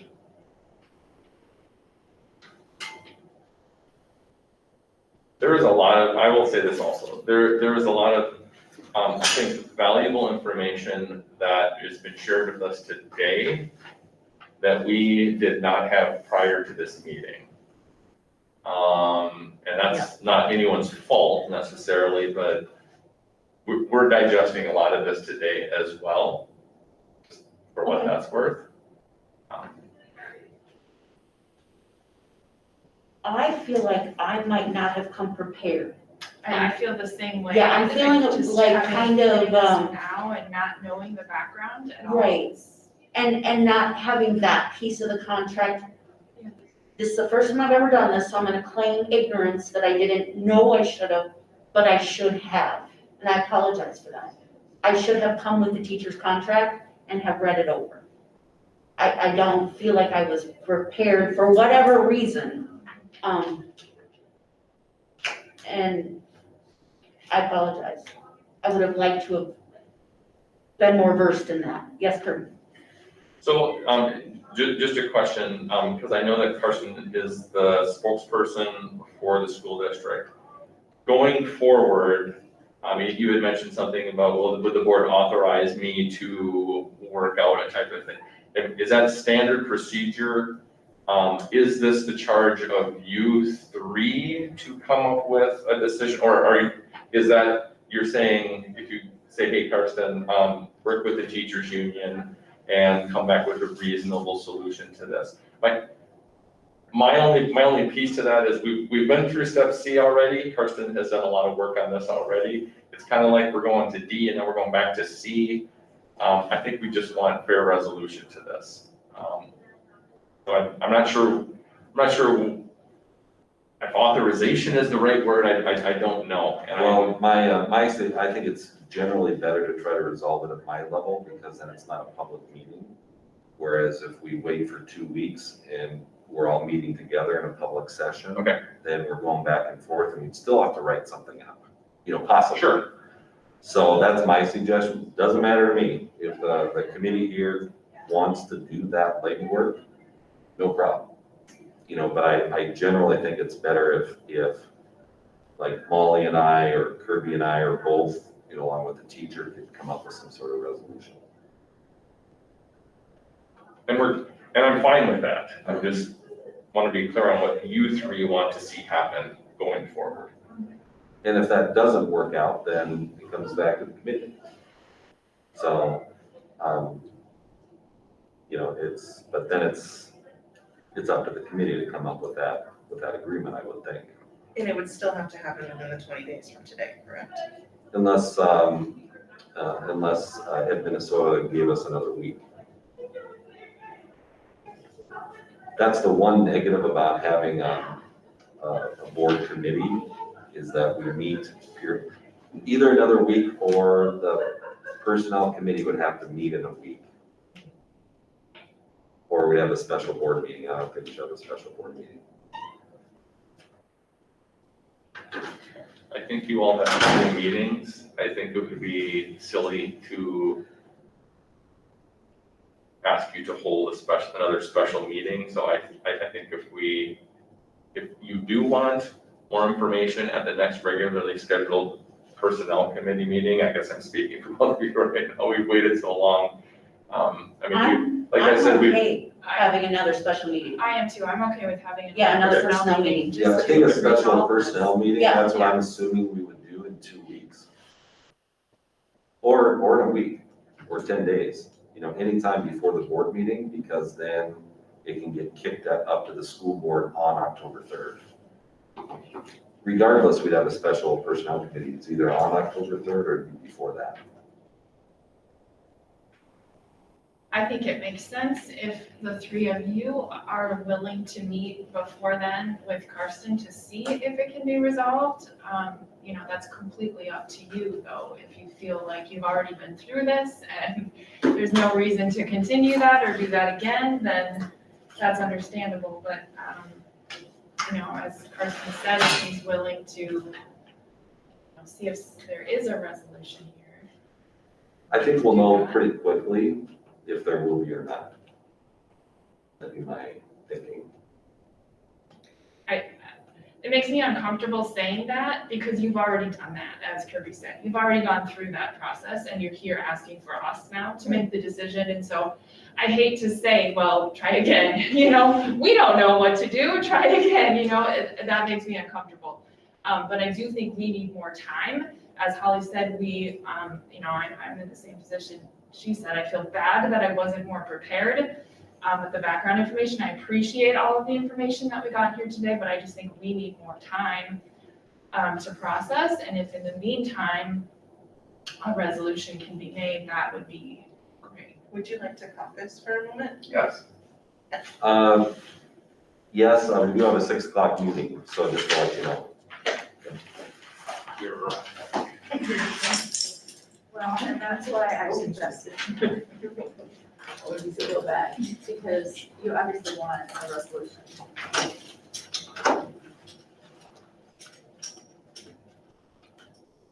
85 minutes. We're still recording it. Would you want to tackle any other topics while we're here? Yeah, I don't want this picture on my ID. Personnel matter. Picture on your ID. I don't want this picture on my ID. I want Oh, a yeah. different. Can we, What else is on our agenda? I don't think we'll have time to tackle the last. Yeah, it's agenda transition item. planning, but yeah, it would take more than 5 minutes. Yeah, We don't want to we be need- rushed. Should we, how do we proceed? Hmm. How can we have a conversation? There are pluses to videotaping and live streaming committee meetings, and sometimes there are negatives as one of them. The last thing I want to do is stop this meeting and then have another conversation with you. I didn't think we had to live stream these meetings anymore because they're open to the public. We don't have to. I think that's going to have to be a decision of the board if we want to, in the future. We don't have to record, we don't have to live stream, but my assumption all along is that we keep the transparency going. But we decide at the board level. This is personal, confidential personnel data, or no? I don't think there's anything confidential that we talked about. Just asking. All right, so, honestly, I think that you give it one more shot. If there's, I mean, was that even ever offered in past negotiations with them over this grievance, that maybe we resolve it just for this past year? Not over this grievance, but in other grievances, yes. Right, which is exactly why I initially asked you to take it back and have one more shot at it, because we have done that in the past, Yep. and it has resolved issues. We have been able to find a middle ground by taking it back one more time. So in my opinion, I think you take it back one more time. Is there any other resolution? If not, then you come back and you say, you know what, there's no resolution, and then we'll move from there. But I think you give it one more shot. If there is, I mean, if you don't want to give it one more shot, then you need to say that, like. So I'd like to give it a shot, but, you know, both sides would have to be reasonable. Right. Yeah. And, you know, we have to remember that if we're gonna open the door Yeah. to a grievance from 6 years ago, we could literally have dozens or hundreds of people coming back for grievances in the past. I think moving forward then, we need to either look at the contract language or on this form where it says section 500, it should be spelled out Yes. what that is. It should be written right on that form so there's no question. Yeah, I think in this case, the best approach would be to include it in the contract. And we've been talking about that in Yeah. negotiations, for sure. That is Yeah. on our list. And that's better for both sides. Well, it's better for all three sides. It's better for the employee, Yes. at Minnesota in this case, and the school district, no doubt about And it. I think the policy committee needs to be alerted to that golden paper in the sky. I'm kidding, it was in a binder behind Lynn, I get it. But they need to, like, the policy committee needs to do something with making that a viable document. Something. Yeah, Right. like see attached document in this binder. Right. Page 12. Or you just attach it to the form that they fill out. We're talking procedurally, how to avoid this in the future. In the future, we have some plans for that. Good, we're glad things happen. We'll have a few minutes. If the board agrees to have Karsten be the step D designee, then we're open to meeting with him. Wonderful. We feel the same way. So let's give it one more shot. I know it's not following that protocol, but we've done it in past grievances and we've had good outcomes, and I think it's worth one more shot. It's another 20 days, but then hopefully within 20 days it'll be done. Yep.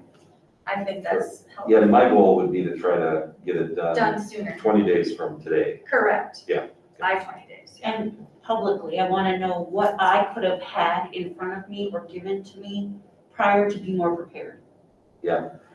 Yeah, this is a relatively complicated issue. Okay. Typically, you know, we can give information to the personnel committee members to review in advance.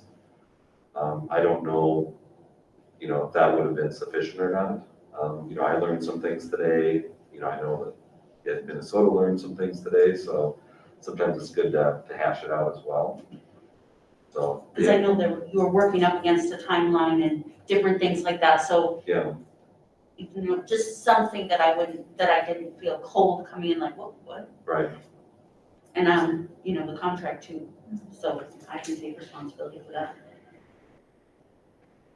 Do we need to set up a time or do you want to meet and then? Oh, there you go. What do you think?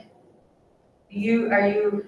Yeah, what Set up day, your- when do you want to, and maybe, do you guys want to set up while or maybe we should set up, the next personnel committee, meeting now, because we'll review whatever we resolve. Sounds good. Would you guys be able to do that on October 3rd?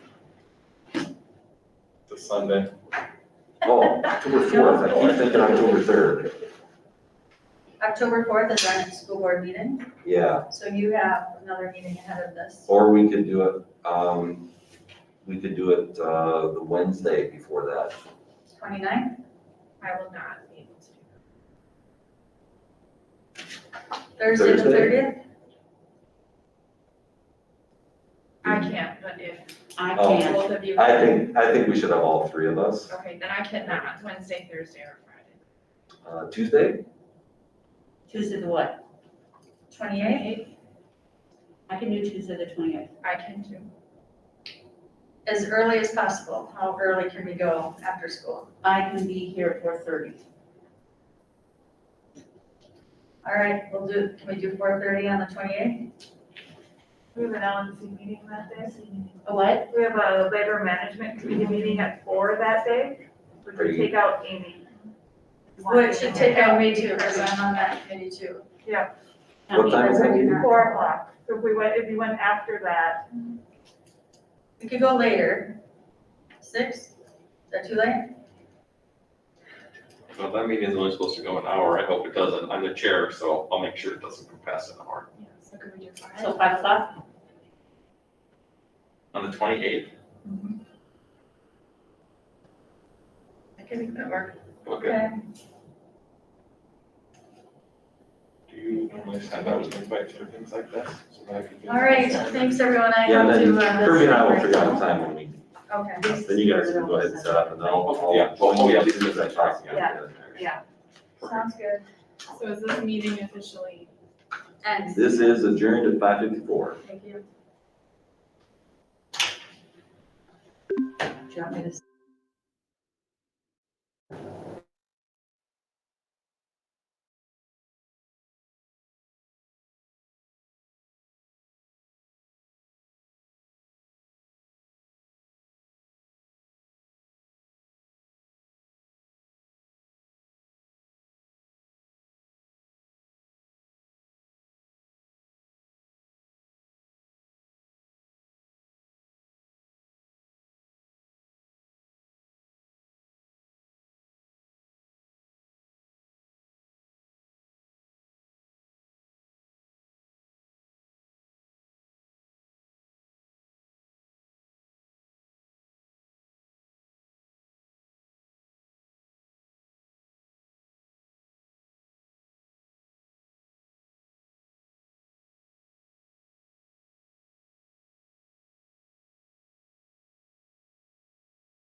This is the Monday, September 20th, 2021 school board meeting. It is 6 p.m. and I'll call this meeting to order.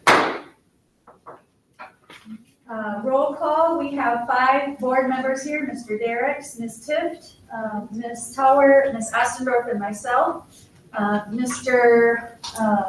Bryant and Ms. Buck have been excused for the evening. We will go ahead and stand and say the Pledge of Allegiance. Our flag is right above the front. I pledge allegiance to the flag of the United States of America and to the republic for which it stands, one nation, under God, indivisible, with liberty and justice for all.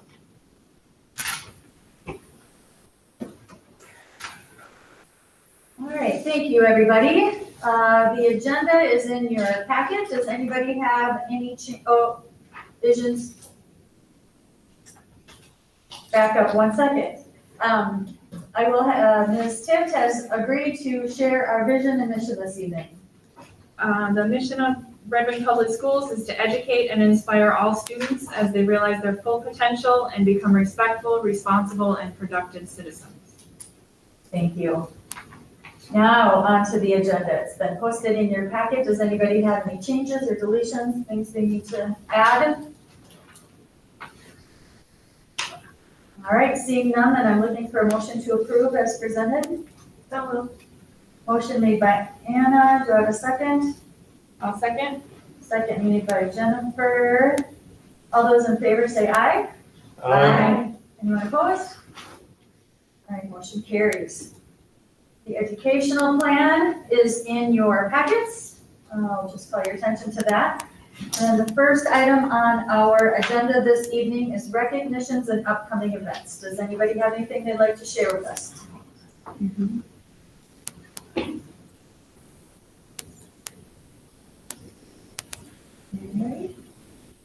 Well, I will share that, boy, it was a fun week last week among the whole district. I think our whole Red Wing community felt the energy and the excitement. Congratulations to the football team. I saw lots of dressed up pictures with all of our spirit days, and of course, all of that builds community within our community, our Red Wing community. And I know many parents were involved in supporting our kids too. I saw a tractor pulling a bunch of kids down the street on the way to the football game that said "Go Wingers." And when I looked into it was a hay bin, it was all young kids, probably 6th grade and younger, that were heading up to the football game. So it just warms my heart. I'm super happy. So congratulations to the football team. I believe soccer, they've had the boys soccer team has been doing well. The girls, of course, as well. Any other recognitions or upcoming events? All right. Next on our agenda, public comment. I have not received any public comment. When we do have public comment, we do expect that comments be limited to 3 minutes per person. And so that the public knows that public comments will not be discussed. The chair or the superintendent may provide a response, but usually we do not discuss that topic at that time. And then we do expect comments to remain respectful and appropriate and not identify any current or former students, their families, or staff members by name. Okay. Number 4 on our agenda, COVID-related topics. And I'll turn that over to you, Superintendent Anderson. Thank you, Pam. Tonight's only recommendation relates to the criteria and timing for suspending and reinstating the face covering policy. But I do have a couple of other COVID-related issues I'll briefly go over. First of all, the COVID data sheet has been updated based on some of the discussions that we had at our last board meeting. Just a reminder that it's never a perfect document because there are cases that are reported at various times, and so sometimes that can have minor impact on the actual data. But I did include kind of the latest updated data from the county as an extra row, so that should help when you're comparing projected with actual. Maggie from the local collaborative did explain that projected data rates are based on actual data. They're not estimates based on trends. So I just want to emphasize that. Those initial data rates, preliminary data rates, are usually pretty close to the later version of it, but they are based on actual data. Do you have any questions about the data sheet?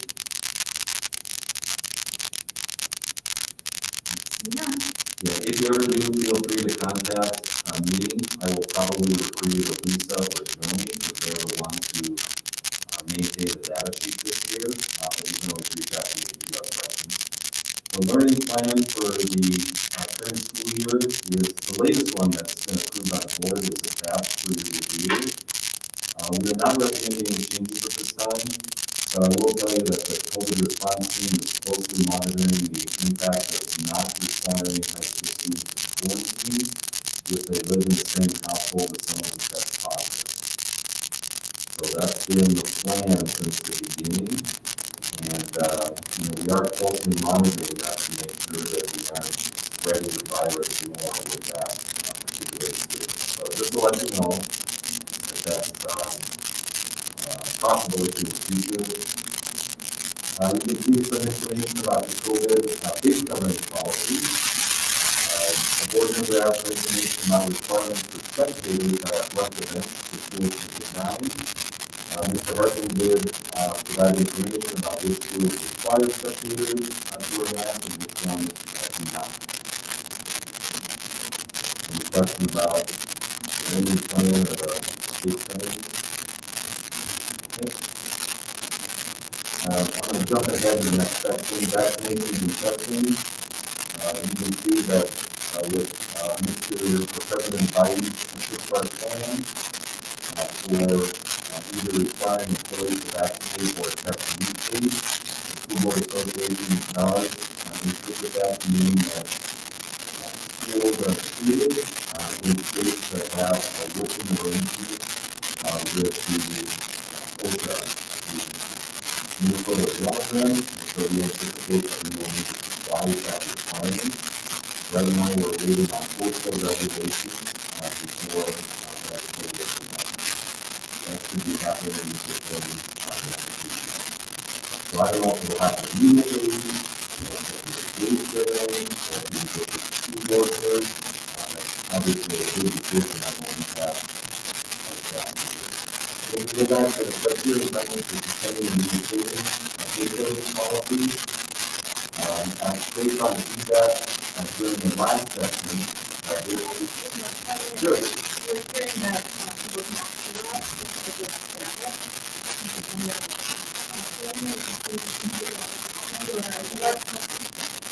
Let's take a 5-minute recess for technology issue that's 619. Should we move this closer this way? or maybe it's the idea of that. I don't know. Water cooler. Water cooler? Yeah.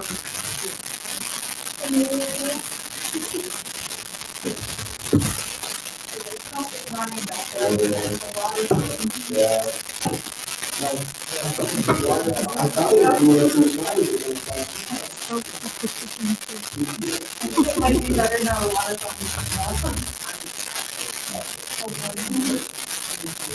Lisa, is that better?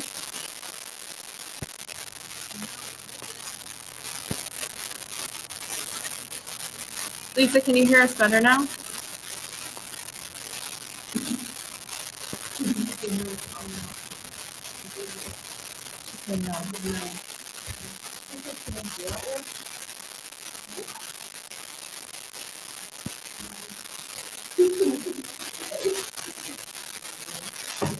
So it's still tagged right now, Lisa?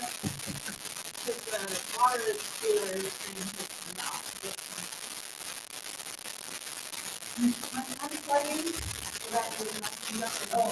I unplugged it from here. I don't hear that.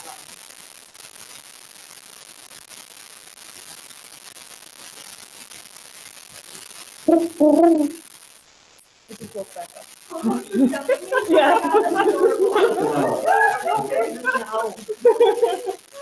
You either turned it off or woke it up, one of the two.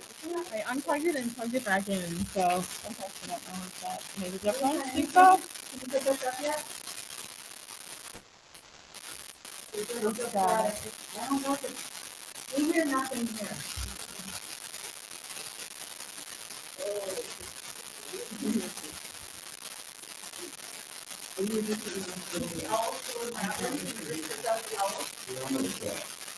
That's a good idea.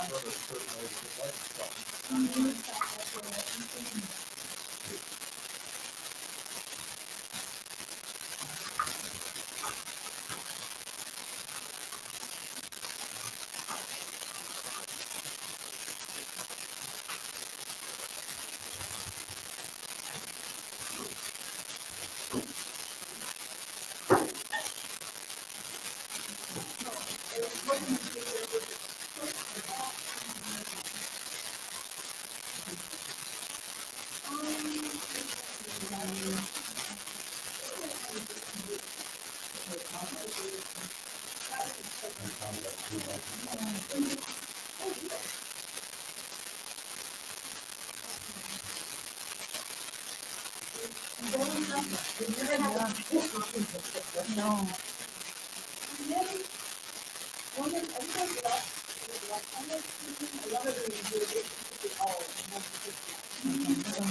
Lisa, we're going to switch the owl here.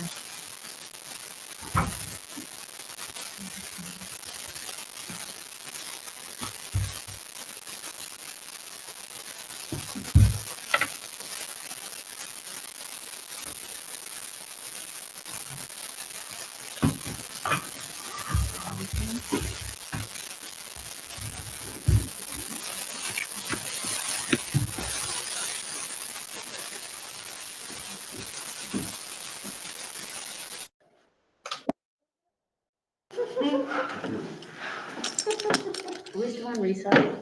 Yeah. Doing Monday. Oh, Lisa says it's much better. That's Oh, Okay, Monday the you can hear us, 27th? Lisa? Yes, okay. Thank you, everybody. I very much apologize for that. It's 9:13 and we will 6:13. resume our meeting. So we were talking about the proposed criteria and timeline for suspending and reinstating face coverings. So based on feedback from the last board meeting, I tried to simplify the chart. I don't know if that was successful or not, but tried to combine the different thinking into one chart. And then instead of having 4 phases, I narrowed it to only 3 different phases. So option A, which is recommended by the COVID response team, would combine the high or substantial transmission in one category, and then moderate and low transmission. So after the particular rate has been in a particular category for 3 consecutive weeks, then we would switch to that category. So right now we're in high or substantial transmission. If we go down to between 10 and 50 for the rate for 3 consecutive weeks, then we would go to required face coverings for the youngest learners and only recommended for the secondary learners. So that's kind of how to read the chart.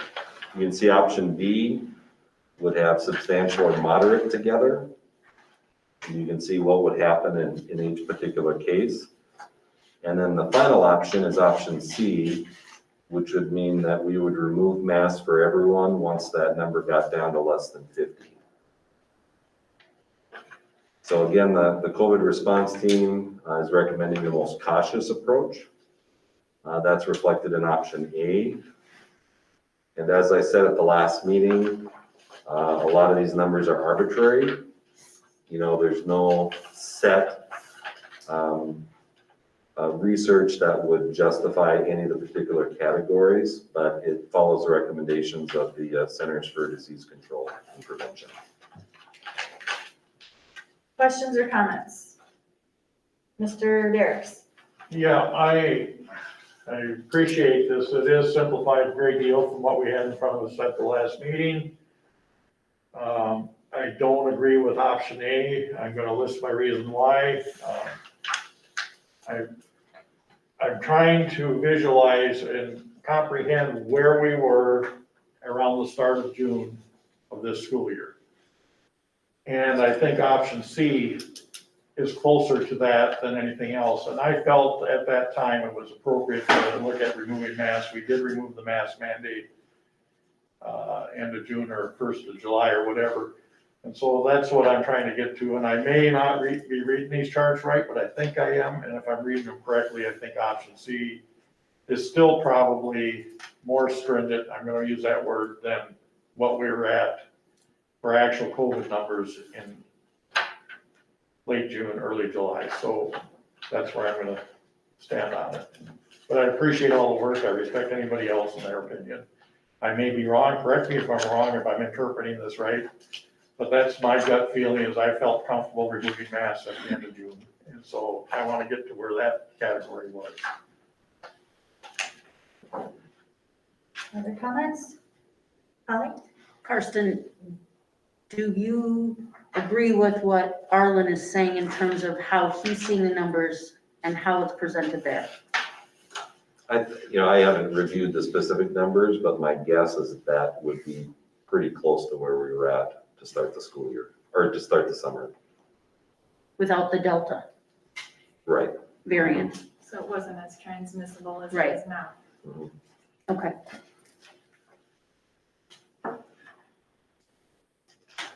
If we look at the period ending 9/11, which is the latest data we have on these charts, page 23, we're at 151 cases per 100,000, is that correct? Correct, and then and then for 9/12 to 9/18, it's 233.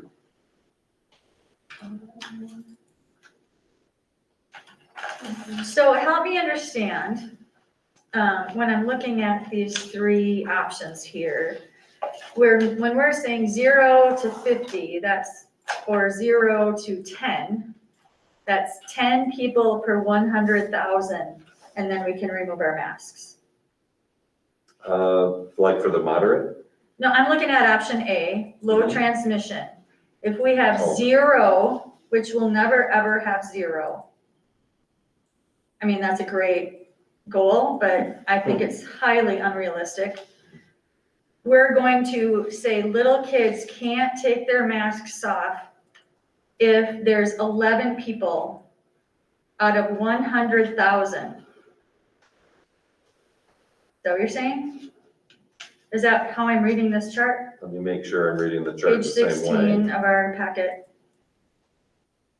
It says 0 to 10. You're gonna recommend that we have face coverings. Oh, so 10 to 50 is required. So 10 people out of 100,000 people have COVID. Is that accurate?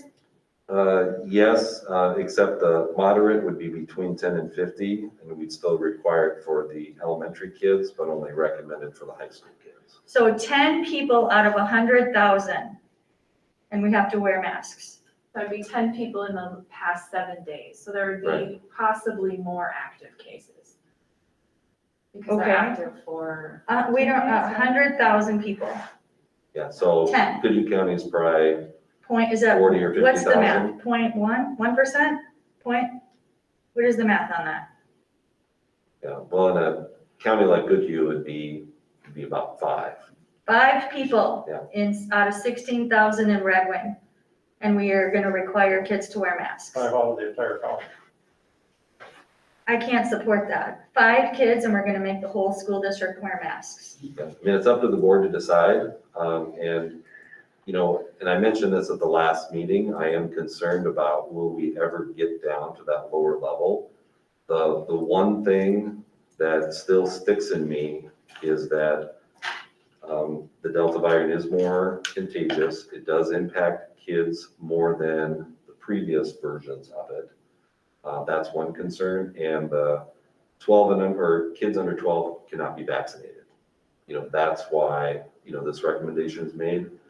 I'm thinking that after kids have the chance to be vaccinated, that I would hope that this chart would say. But in essence, what you're saying is true.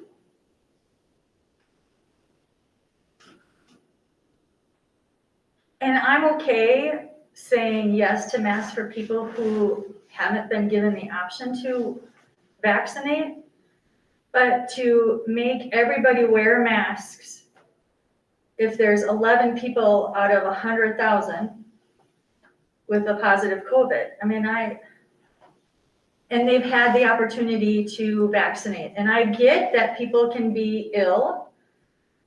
We've had this argument ad nauseum, but I think that I cannot support, we're gonna, even 50 people out of 100,000, and we're gonna require 50 people out of 100,000. Maybe I'm not understanding this, but that's. Well, if there were, let's say 40, so it's within the range, and it was in that area for 3 consecutive weeks, then the youngest learners, the elementary kids, would still need to wear them, but everyone grade 7 and higher would just be recommended.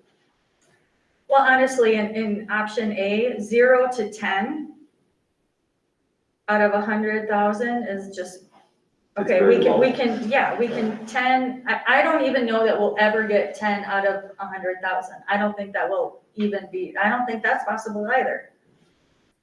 Is the CDC recommendation still that when it's in high or substantial transmission, that masks should be worn indoors?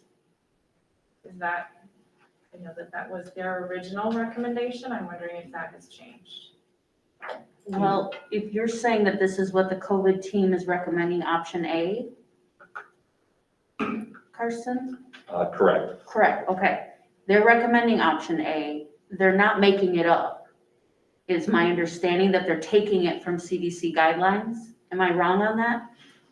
It's based on CDC guidelines. They don't have a chart that shows, when elementary kids and secondary kids would be masked or not masks. Okay, But my recollection, and again, I don't have the document in front of me, is that there is a recommendation by the CDC to wear masks if it's high or substantial in a particular county. Almost all counties in the country are at least high or substantial at this time. so this is what I was, put my name in the queue for, Oh. that's okay. So it's recommended and required. So required in high, required and recommended, and then recommended.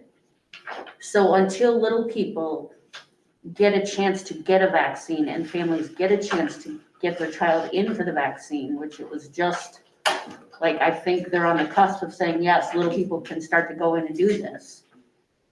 I don't think we can make a definitive decision on if it's ever gonna go down to what.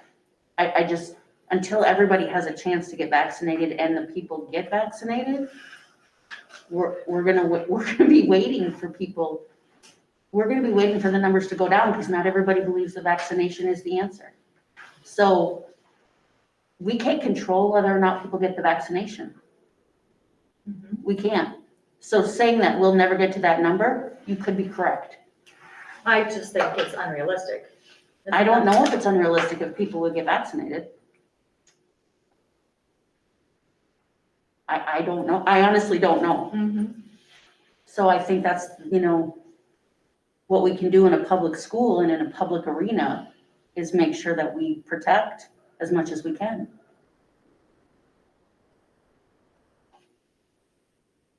Other comments?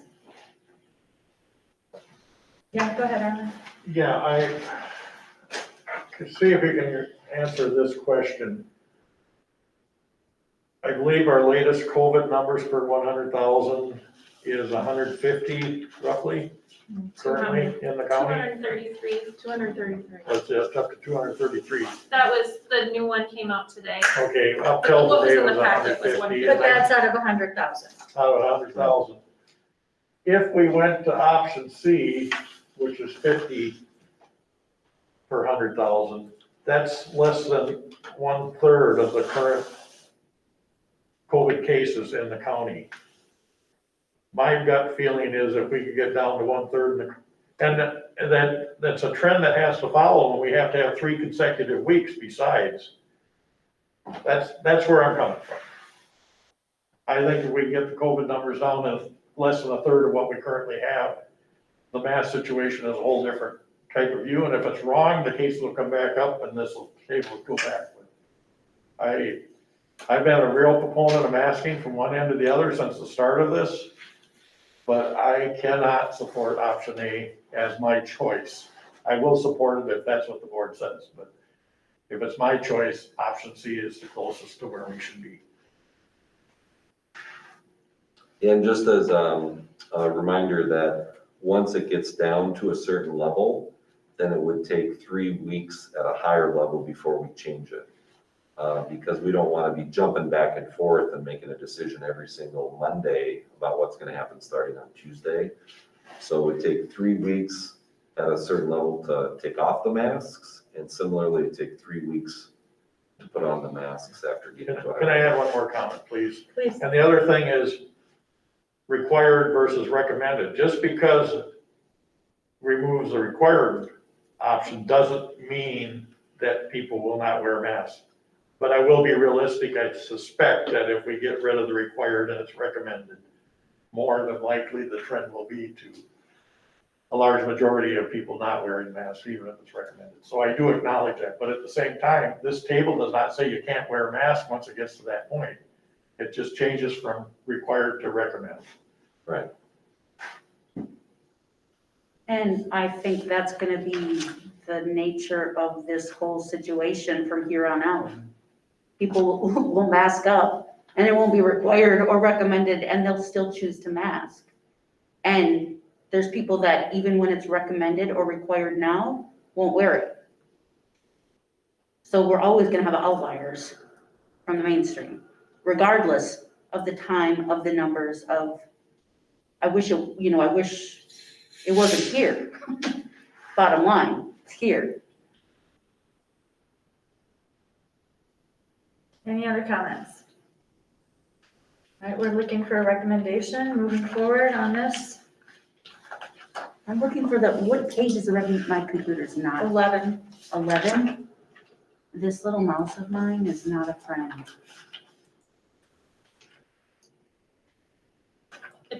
So page 16 is this, where it has the proposal and there's option Yep, A. I have option that. B. I was just looking for the recommendation. It's on page Oh. 11. It's on page 11. I can make my screen so big. Yeah, I move to approve for the, You what? this. Yes, this- that. Yeah, that is page 11. Okay, Just a little bit down from where you are. I know. This is not, literally, this mouse isn't working. Is anyone willing to make a motion? I move to approve the criteria and timing for suspending and reinstating the face covering policy as presented with option A. Do I have a second? I'll second. Any other discussion? All right, all those in favor say aye. Aye. Anyone opposed? Aye. Opposed, or aye, or whatever you want. That passes 3-2. All right, school board. Can we have a roll call or acknowledge who voted yes and who voted no in our minutes? Yes. Yes, it will be. And just to clarify, it was Holly, Anna, and Jennifer who Yep. voted yes, Yes. and then Arlen and Pam voted no. That is correct. Okay, thank you. And this is something that can be revisited in the future as things change, correct? Yeah, what I'll do is I'll just include this with every meeting packet. You know, I'll word it a little bit differently because one's been chosen, but then there's some other options too. Mhm. And so it can be on every meeting, we take a look at it. Because I would think as vaccines are more readily available and, as recommendations change, we may want to change this as well. All right, next item on the agenda is the school board reports. Any updates from the finance committee? Finance meets on Monday at Jefferson. So we will have an update the following Monday. All right. Operations, any updates? They did not meet, Okay. 2 weeks ago. The Personnel Committee met just prior to this meeting tonight. We talked about teacher grievance. And then the other piece that we discussed was a new position that we'll see perhaps on the next consent agenda. It's, there's a weightlifting kind of coach that we've already hired in previous consent agendas. The activities department would like to add a second person due to the overload of work that it's turning out to be.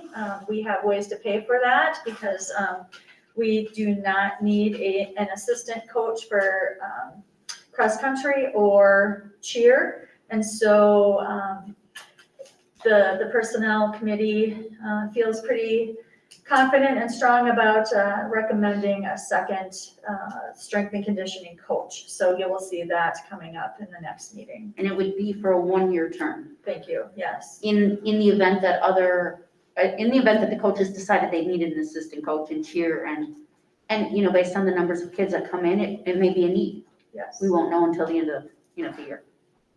And the strength and conditioning will be offered for all students. It's not just for our student athletes. So that's what we talked about. Any legislative or policy committee updates? Yeah, we met this afternoon. We had a social media policy, reviewed that. Anna and myself were at the meeting, and we are okay with forwarding this on to the board at the next meeting. Might have some refinements or just clarifications. Carson will be working with Ann Richardson, our communication person on this. And Robertson. And anyway, and so we will, so expect to see something on that at their next board meeting. We reviewed policies 416 through 427, which is part of our annual review of the 400 and 500 policies. Next two meetings, we'll be reviewing policies 500 through 541. So that'll take care of October and November, and December should have the presentation to the full board for review. All right. Any more, Anna? I think you covered it. Yeah, just look for that social media policy that's gonna pop up in that next board meeting packet. So, good questions. Great, thank you. Negotiations committee, we are very busy. We're still negotiating with cooks, custodians, teachers. We started this last week. Principals, we're starting, and we also started with district directors. So it's a lot, but we're getting some great work done. So that's been fun. Any updates from GCED? We meet this Thursday. Okay. There Thank you. was something I saw in some notes that 85 of the 170 students right now at Five Rivers are from Red Wing. Say that again, 85 out of 85 of the 170 About. students or 180 are from Red Wing. So Yay. just a little under half. Okay. Yeah, I thought the percentage would be higher for Red Wing. Did you? Yeah, so, but that's why we did the collaborative. Yeah. So that, we could split those costs. Yeah, I'll find out more on Thursday to see where things are headed or what we're finding out. For community education, the brochures are out and classes are happening and going well so far. Yay. Any other equity team? Have you met yet this We year? have not. Okay. Not sure when that starts again. I believe the labor management committee is meeting next Tuesday at 4. Anna, you're on with me? Yep. And any other updates, meeting updates?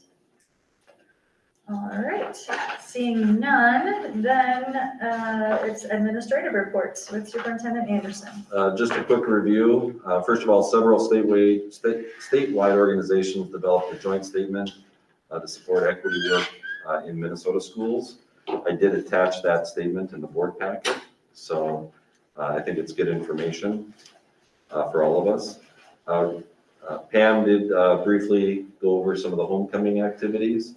I know that high school administration was very pleased overall with what happened over homecoming. And so we're grateful that we're able to meet in person for that. Beginning in October, most communications work will be done by the communications manager instead of Unleashed consultant. And so that transition is taking place. That does not mean we'll never use the Unleashed consultant or other consultants, but Anne will be taking on more of those responsibilities. Holly already mentioned kind of approximate enrollment numbers for Five Rivers Online. That's what I thought was in your report. Yeah, there you go. I'm glad you read it. There's also a significant busing issue for residents in the downtown area who were expected at the beginning of the year to walk up Highway 58 to get to the high school. I believe that's been resolved. I know that the transportation router was reaching out to students after confirming that there was room on the bus. And so it took a long time to get it resolved, but it should be resolved. We had provided that transportation last year, but the new router, I don't think had that information. And so looked at the 2 mile and the 1 mile limits and then made decisions accordingly, without the information that we had figured out last year. So we hope that's been resolved. And we also hope that in future years that we can do it before the first day of school, not the first month of school. And then I have a list of future workshop topics. You can see the 3 items set for next week, as well as tentative plans for October and November.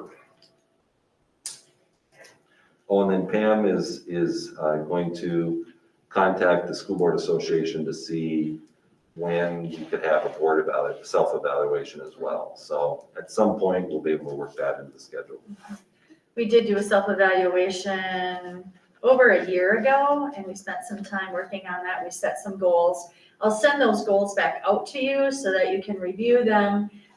And so our evaluation will be, how are we doing on those goals? Do we even have some action plans? What can we do moving forward? Because board work, we have to be evaluated just like everybody else. So it's good to kind of take a moment to see how we're doing and how we could be better.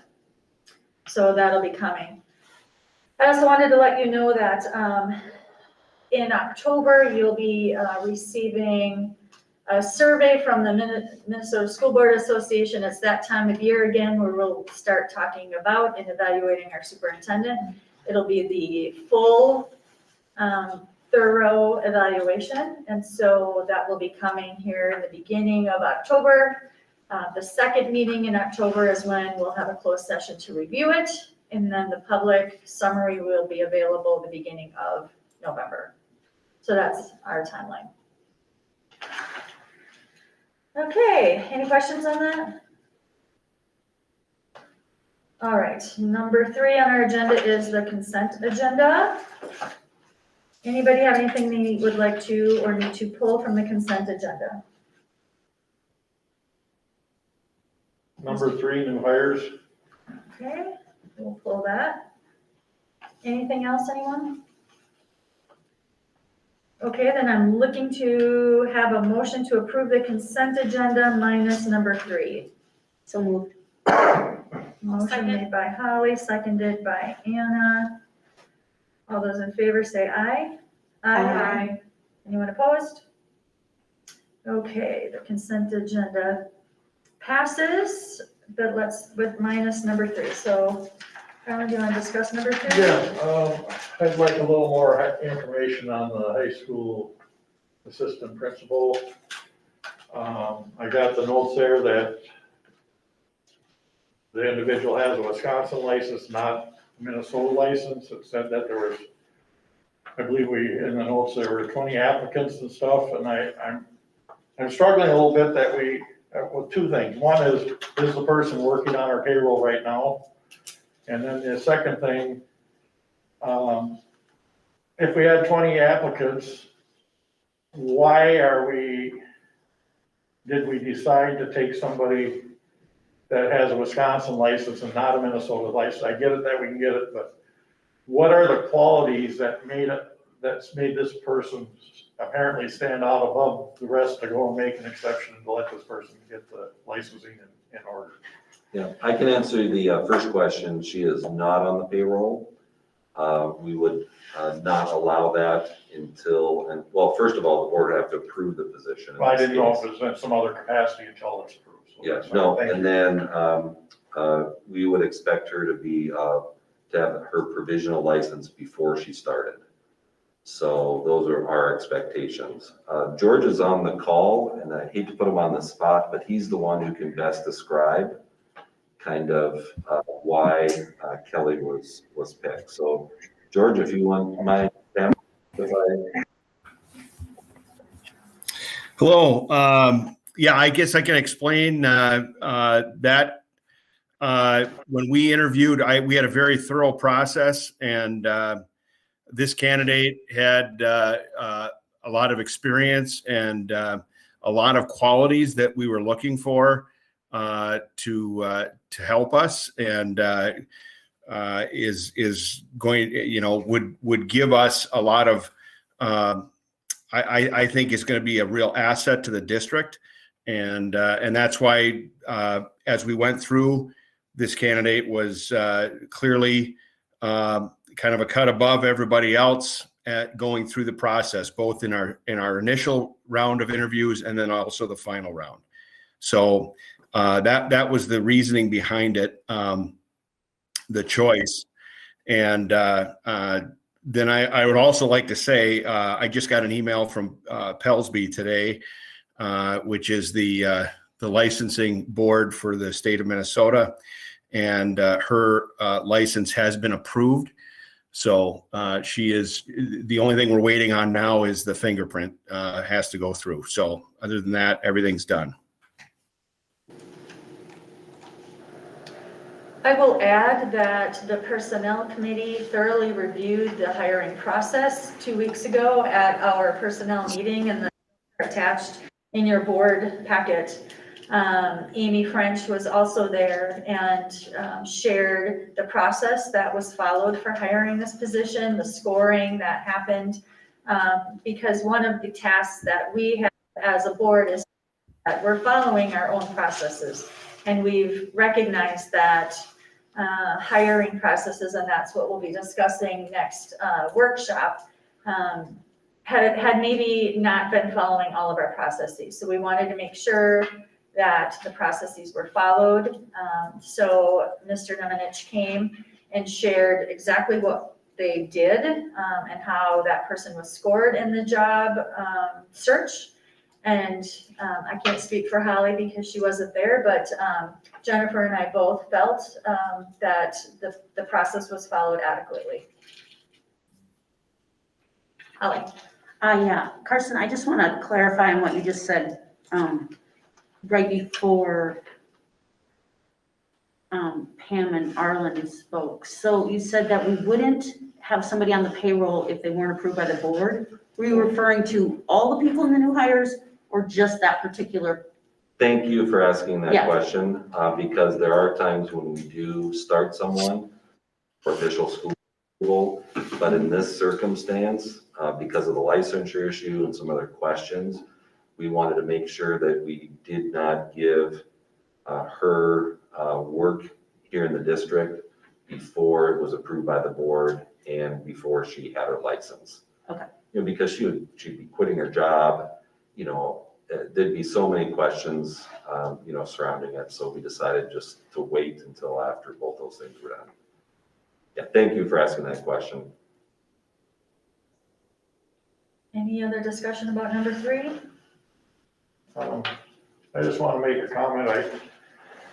I know we're set up with a committee structure, but this is a situation once again where I feel like being a board member on the outside of that committee, I'm kind of left in the dark until I see the board packet and what comes through.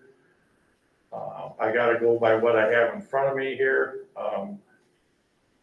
I didn't see what the actual wording was for the job application, if it said to be able to get Minnesota licensure, or if it had to be licensed when they applied, or what was sitting there.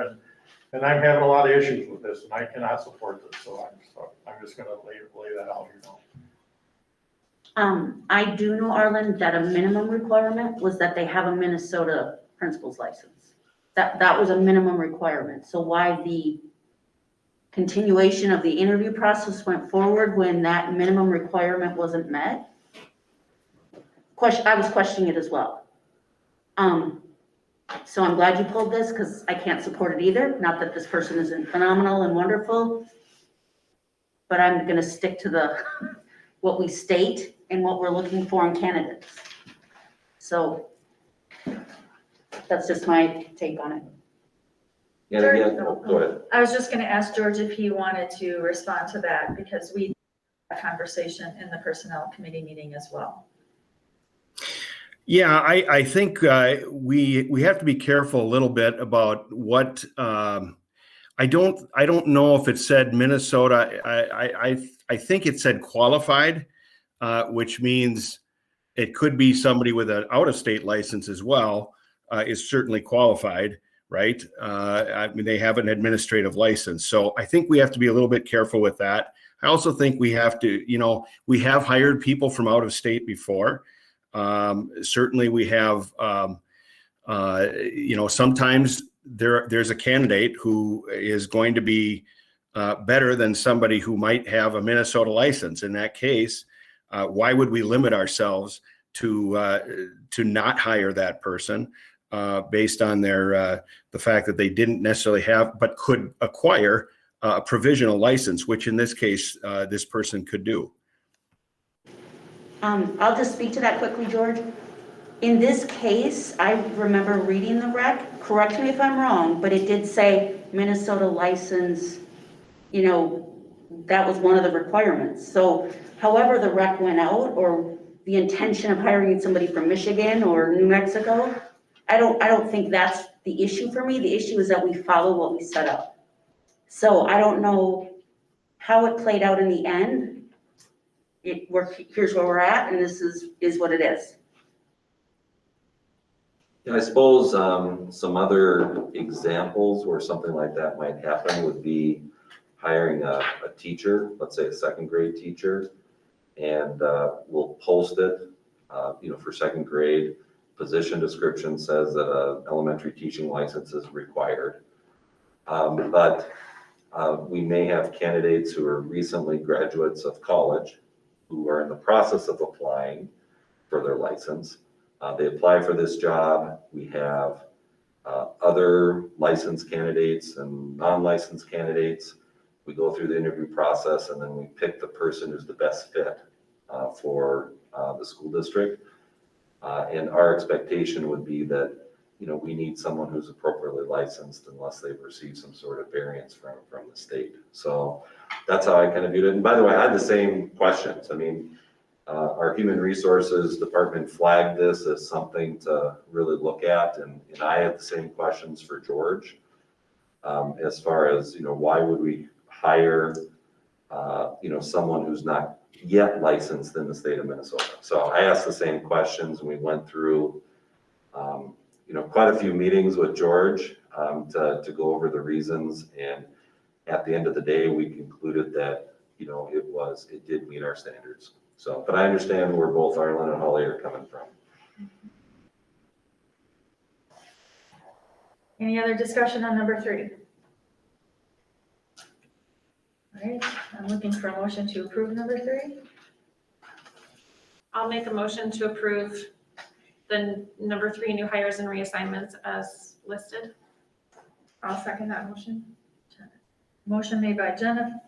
Motion made by Anna, seconded by Jennifer. Any other discussion? Just for clarification, is that for all the new hires?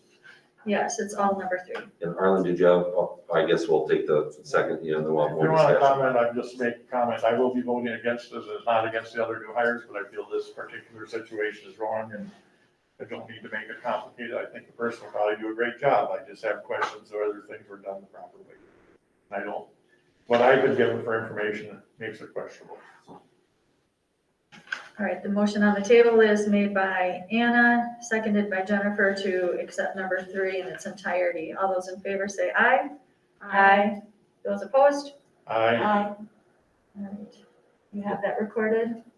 And once again, just for clarity, in favor, Pam, Jennifer, and Anna, and opposed, it was Holly and Arlen. All right. Number 4 business item is the tax levy. All right, good evening, everyone. I'm gonna pop my screen up here so you can see the attachment I shared and so the audience can see it as well. I have the proposed tax levy here as of, I believe it is 9/13. We have had a minor change on it since 9/13, it has added a whole 10 cents. But as MDE is recalculating the 2022 proposed tax levy nightly, so there are changes still coming out. There will be changes still coming out through the 30th of September. That is why I'm asking tonight that the board approve the tax levy at maximum. So whatever the Department of Education is calculating on September 30th will be our preliminary levy. We will have an opportunity to under levy that in December if we so choose. But if we choose to set an amount tonight, that is an amount we can't go over then in December. So there's a potential we could lose out on some minor revenue changes. Other than that, the proposed levy right now is a 3.66% decrease, about $400,000 overall funds. Mainly due to enrollment changes. How much change? Do you mean? Like Can you mainly, expand? huh? Can you expand on that? Yes, so where are we at thinking, I don't have it in front of me because this isn't working like I want it to. Right, Right, so could you just tell the public and me? how many changes do I think will come through yet? Yes, I am not thinking anything will come through. I've reviewed it pretty thoroughly, but that doesn't mean that MDE won't find an error in one of their calculations and something will come through and it might be, a couple dollars here and there. Okay. I'm not expecting a wide swing. okay, that helps. Thank you, Jackie. Any other questions or comments about the tax levy? Seeing none, I'm looking for a motion to approve the proposed pay 2022 levy at maximum. So moved. Moved by Holly, do I have a second? Second. Second by Anna, any other discussion? All those in favor say aye. Aye. Anybody opposed? Motion carries 5-0. Class sizes and substitutes. Yeah, one of the issues that we've had since the beginning of the school year was the class sizes and the need for substitutes throughout the district. And I'm sure you recall, to meet our budget reconciliation targets for this year, numerous teaching positions were eliminated and the budget for substitutes was reduced. Having school attendance zones also resulted in differences in class sizes within a particular grade in different buildings. So because of the school attendance zones, you may have higher class sizes for kindergarten at Burnside, for example, and then lower classes for kindergarten at Sunnyside and Twin Bluff, just based on who lives in which school attendance zone.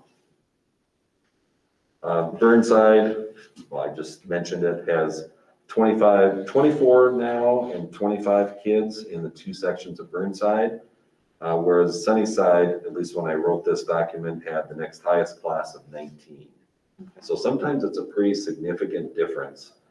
The transportation router did the best they could to try to even out those class sizes. So there were, different neighborhoods moved to different schools and they make changes. The problem, of course, is siblings, so we could have addressed some of the kindergarten enrollment by lowering the Burnside and moving them to the other sites, but then we'd have higher class sizes in the other grades. So that's where we landed at. At Red Wing, probably a more known issue has to do with class sizes at the high school. Currently, we have about 33 classes with at least 35 students in them. Say that again? We have 33 different classes with at least 35 kids in that class. How So it's did that about happen? 15% of the classes have that higher level. And there are a variety of factors, George can expound if we need to. But, a lot of it is, well, it's based on student enrollment. It's based on how many kids are taking study halls. For high school scheduling, it's a large puzzle because, you're moving these class sizes around or classes around to try to make things work for kids. Sometimes it's department decisions. So for example, in the world language department, there was a conscious decision to keep one of the sections, but that decision led to, a high number of German 1 kids, for example. So there's a wide variety of reasons.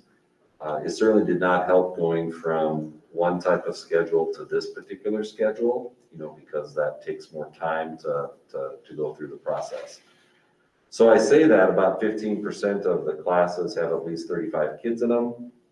That's actually 13%. There are classes that are lower than that. Many that have 20 to 25 kids. I think probably the bulk would be in the mid or upper 20s, to lower 30s, which is more common. And, really, maybe I should have started this out this way. The real reason that we have the higher class sizes is that we reduced, 8 or 9 teachers at the high school this year. And so obviously that's the impact. You have fewer teachers, you're going to have higher class sizes. That's the underlying reason. But then there are all sorts of things that come into play for scheduling. So. Can we ask questions about that before we go on to subbing? Sure.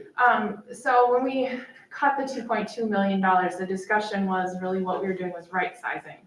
Mhm. So if we were right sizing, and maybe I have that wrong, in my mind, we were cutting the extra. And in this case, that's not what's happening because we have cut too much, in my opinion anyway. If we have this many classrooms with that many students, I'm just wondering if we have a solution. Can we fix this problem? And I know money is an issue, so then my next question is, what about ESSER funds? We approved other positions and lots of things using ESSER funds, and 20% of those funds are supposed to go toward learning recovery. And if we have these large class sizes, they're less likely to have that learning recovery or mental health recovery that the ESSER funds are supposed to go toward. So I'm just wondering if we can use some of that money or if there other solutions have been discussed. Maybe if Jackie can answer the I'll speak to the ESSER. Learning Recovery Fund. Okay. MBE and the U.S. Department of Education have been very clear that the Learning Recovery Funds should be used outside of the normal school day. We could not use it to fund day-to-day teachers. Regular ESSER funds we could, but we would have to shift our priorities. We looked at a draft budget last week, we'd have to shift something around or not do something in that budget to fit an additional teacher or so in there. We could justify that in the 80% pot.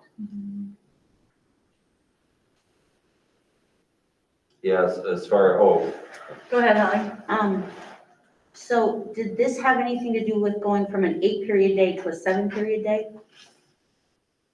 George, if you're on the call still, could you answer that question? Because I'm not familiar with the nuances of. I don't think so. I think that this we have every year there are sections that are going to be a little higher than other classes. I mean, we have, because of the programming at the high school, you're going to have, we have a lot of single section classes, and in order to offer those options and choices to our students, they're not going to be very large classes. Well, there's going to have to be something that's going to offset that, right? I mean, there's going to have to be some larger classes somewhere else. So that's really what we're talking about here. However, this year, because we did end up having to cut, I believe it was 9 FTE, that's going to impact the class sizes are going to look, that are normally a little bit bigger, are going to look much bigger. Okay. So that's why I think we have I think it was 38 classes that have 35 students or more. But I will say there's only one class that has over 40. They're basically all in the same range of about 35 to 39. So that's a little bit bigger than we normally have. Most of the time when we're talking about larger class sizes, we're talking about somewhere between 30 and 35. So, but the vast majority of our classes are somewhere in the neighborhood of about 28 to 32. Okay. George, are those core classes, and are they 8th, 9th, 10th, 11th, 12th? What are the classes that you're looking at with that many? Good question. That's actually most of them are core classes, and most of them are your core classes that are kind of your generals, like your 9th, 10th, 11th grade required sections of social studies, science, math, English, in that area. Yes. And then if I could add that enables us, by increasing the class sizes there, it enables us to offer some of the single section classes that kids want to take as electives. Concurrent enrollment classes, which generate college credit for kids, those tend to be lower.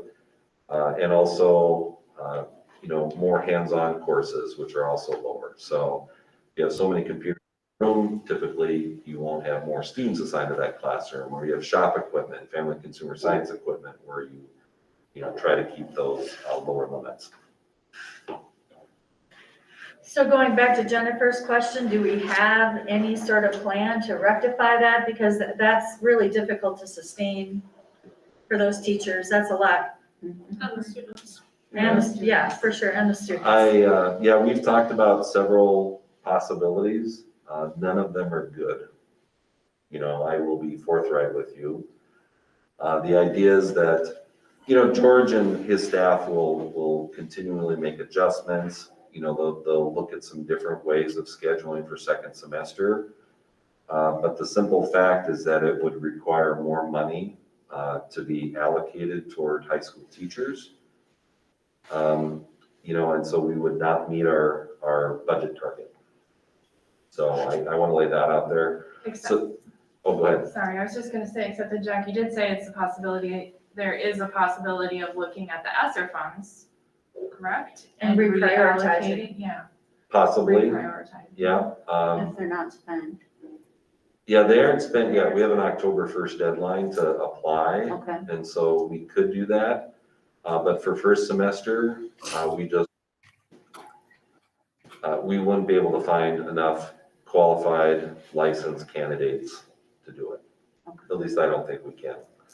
That is a huge issue. Right now, we have 1 or 2 openings in our English department at the high school, so they're getting by until we can fill them.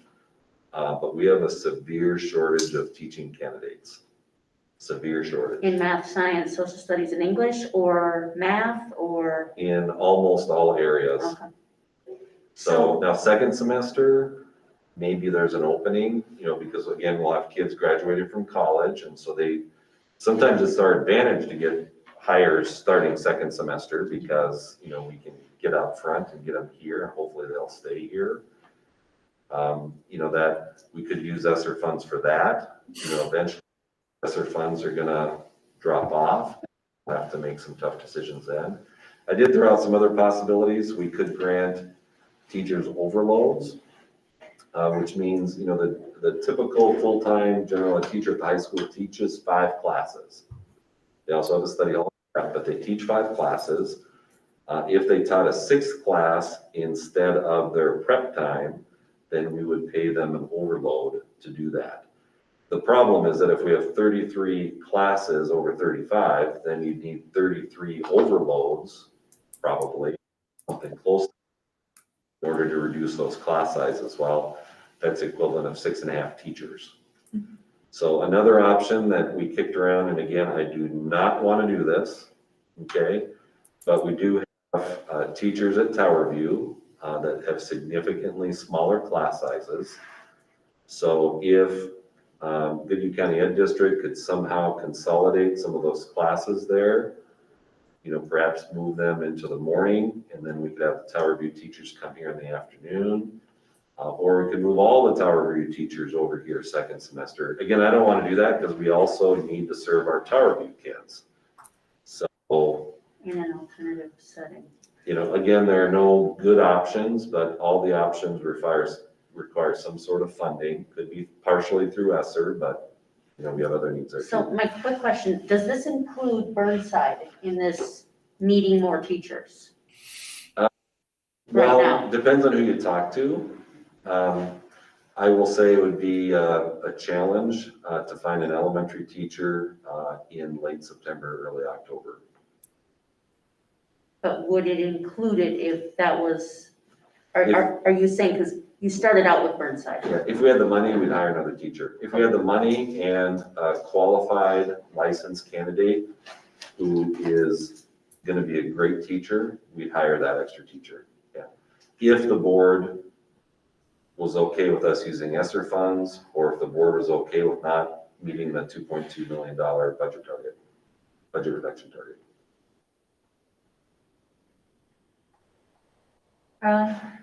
I probably should have asked this question earlier, but when your presentation, we heard a little bit about Five Rivers Online.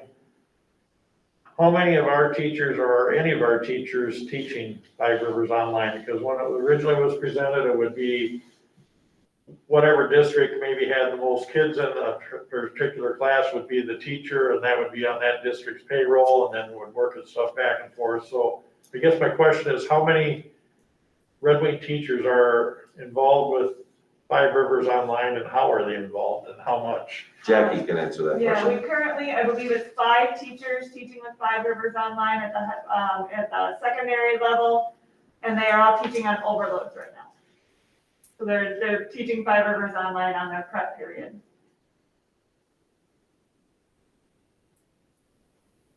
So they're teaching one class a day. 5 of our teachers are teaching one class a day. Yep. On an overload. On an overload. And then other districts have their teachers also teach. So all teachers at Five Rivers Online are overloaded For this year, yes. for this year. I should rephrase that. Not all teachers. There are a few teachers at Five Rivers Online in the secondary level that are teaching on overload. They have some that have been hired 1.0 to teach all Five Rivers Online in the elementary levels and a few secondary levels. Go ahead. I want to go back to the solution. How are we going to solve it? What are you recommending as a solve? We have needs that need to come out of the ESSER 3 funding. So my recommendation would be for the board to lower the budget reduction target so that we could try to hire some high school teachers starting second semester. And Jackie, I'm sure, is very concerned about that because it's not just a budget for this year, it's budget for subsequent years. Jim, and I don't want to speak on behalf of Jim, but he's right in that if we don't make the cuts now, then we have to make higher cuts later. I mean, that's how it works. But I think that's the only way we could make a significant impact without really hurting Tower View, without impacting some of the other expenses that are coming out of ESSER 3 funding. I personally would like to see what the amount of money is that we're talking about here. Because I think we're trying to transition from a year of hybrid and online learning to being in person. And that's difficult for staff, for students, for families. And if we are putting 13% of our classes at the high school, kids are with 35 to 40 students when they're used to being in much smaller classrooms and hybrid and at home, that takes a toll on both staff and students. So I feel like this is a priority, or should be a priority for us right now as we're transitioning into a normal school year.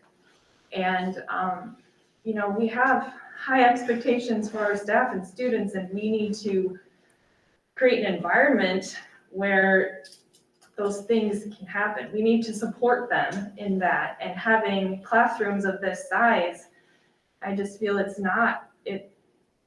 we're just setting them up to fail. And that's nothing against our staff, our teachers. Our teachers are amazing and they will do everything they can. But we need to support them in helping our families get back to a successful school life. And so in my mind, this is a priority. Yeah, and I can, if we hired 5 teachers at semester time, maybe we'd have a chance to find 5 teachers. I don't know if it would turn out nicely where we have a full-time English teacher, full-time math, that kind of thing. So I'm not saying we could get those 25 sections out of the 5 necessarily. We'd still, assuming the same kind of numbers for second semester, we'd still have maybe 8 to 10 classes with over 35, but we'd get the bulk of them significantly lower. I mean, you'd essentially take the classes and divide by 2. So if we hired 5 teachers, because they'd only be working for 1 semester, it's roughly $215,000. Is that adding Burnside? No, it doesn't. No. How come? I thought we were just talking high school. If we added Burnside, that'd be another 42.5. So that would be. I mean, if we're talking class size and needs, and we've got one class here with 19 and another here with 25, and balancing. Yeah, if we added another teacher at Burnside, then it'd be 6 teachers total, so it'd be about $260,000. And again, just for 1 semester. Mm-hmm. Is there physically space to add another classroom at Burnside? Okay, And yes, George, what about the high school? that was my next question. Huh. Well, we could definitely manage to make it work. We've done that in the past where people might have to share their rooms a little bit, but yeah, we could make that work. So I don't know if Jackie, if you can answer this, or maybe George or Karsten. So kind of back to Jennifer's first point that when we were doing the budget cuts, we were talking about right sizing and really looking at that declining enrollment. Mm-hmm. But now we're saying that, we have this many kids. Can you guys tell me where we're at with our enrollment compared to what we thought it was going to be? Or, because I've also heard people say our enrollment's been steady. And then other people say our enrollment is going down. So can you tell me? Great question, Anna. It is in flux right now.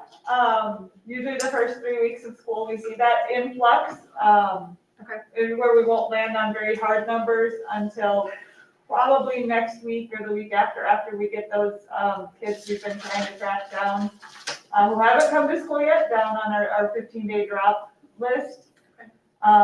It has been very near what is projected. And I can say we were, with the budget cuts, we were aiming at an average class size of 30. So in this case, we're over that. But it sounds like what George said, the majority of the classes are between 28 and 32, which means for the majority of the classes, we did meet that average class size. What are we looking at for elementary class size? It depends on the grade level. I would have to pull it up. We have range targets for each of the grade levels.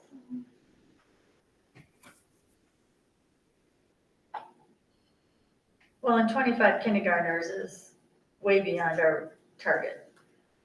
Yeah, it depends on how you look at it. If you look at that building, yes. But if you look at all kindergartners total, then we're right in line with our class size target. But we can't look at it that way. Yeah, I mean, but it's up to the board because, I was directed, or we were directed to come up with $2.2 million in budget cuts. So, and we always look for additional cuts. So for example, in the special education department, the caseloads were lower, and so we did not have to hire, or we did not have to replace a teacher who resigned shortly. So we're just gonna take it.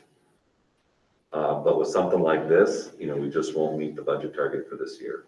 And, that's how it is. As long as the board is supportive, we're gonna have a stronger than expected audit for last year, so that's good. Doesn't mean that it's gonna go through every year, but at least there's some additional money in the fund balance that we're expecting to have. And Jackie, can you just speak to the fund balance? Where are we at with that? Do you? Hang on. I'm looking at class size targets. The budget for last year, pre-audit, we looked at, we were gonna add about 1.3 million, which would bring us to about 9%. Okay. About a $5 million fund balance. If the audited numbers sustain, that's where we'll be. And we've always wanted somewhere between 5 and 10, so that's a healthy fund balance.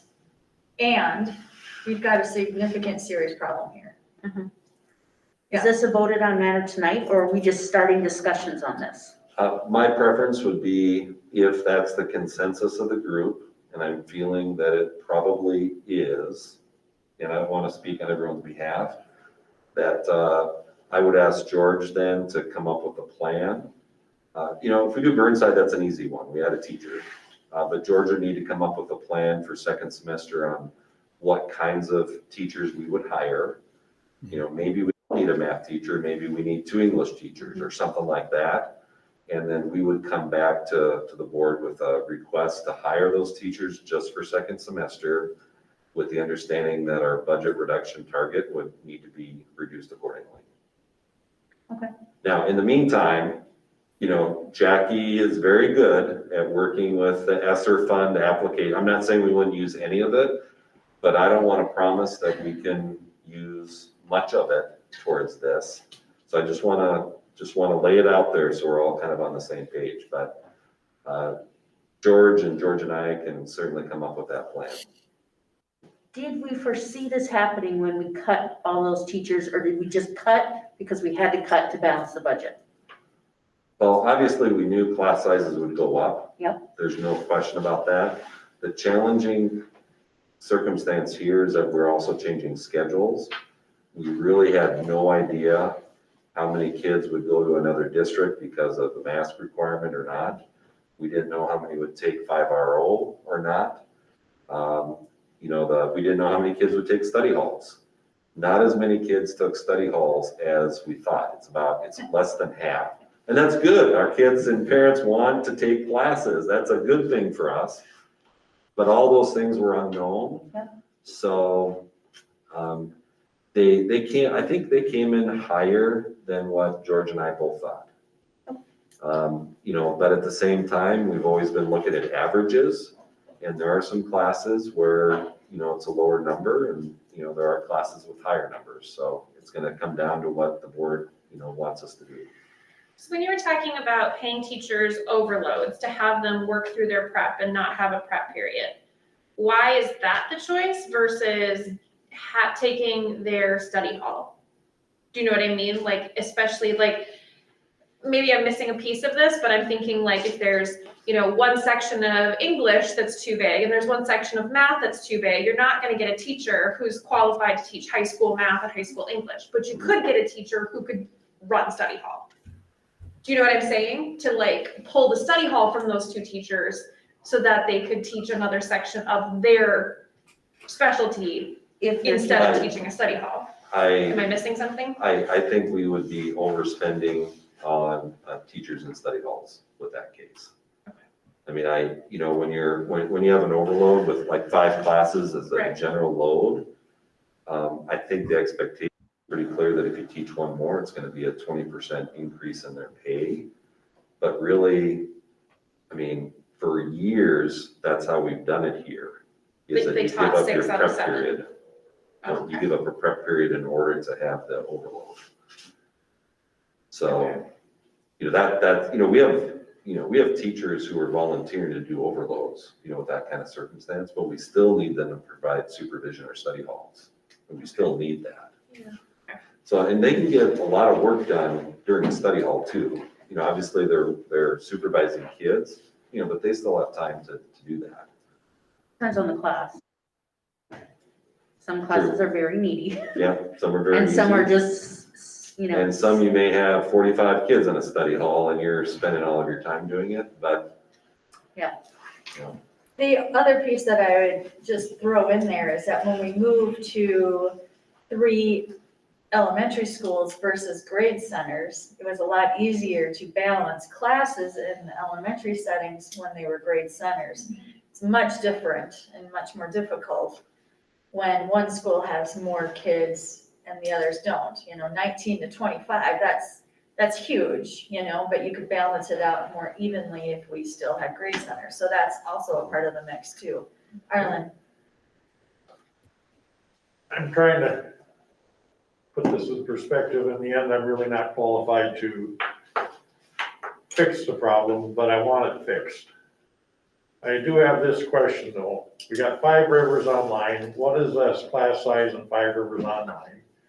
Tower View is sitting out there. What is the class size at Tower View?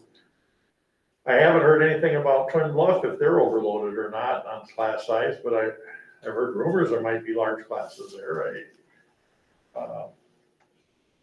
Is there a way to get a list of every class that's in the district? I don't need that. I need solutions, so. But somebody should take a look and have this whole list and say, this is where, this, and this. We hire you, get it fixed. That's what I got to say. like a map of, this is where our kids are at in 2nd grade, these 3 schools, is that what you're talking about? Like where we're actually seeing, I mean, we hear you, the needs are at the high school right now. I just heard you say they might be at Twin Bluff. There might be large class size, nobody's talking about Twin Bluff. I don't know if there's an issue there or not. I really don't know. I've heard. in Arlen, the only thing I'll say is that I fix it if the board changes the budget target. And I never said I wouldn't give us the money to go and get us higher teachers. We got targets, we said we'd stay in our targets. Apparently, some places aren't in our targets. I mean, I don't understand a lot of this. I thought when you did a high school enrollment, people signed up for certain classes.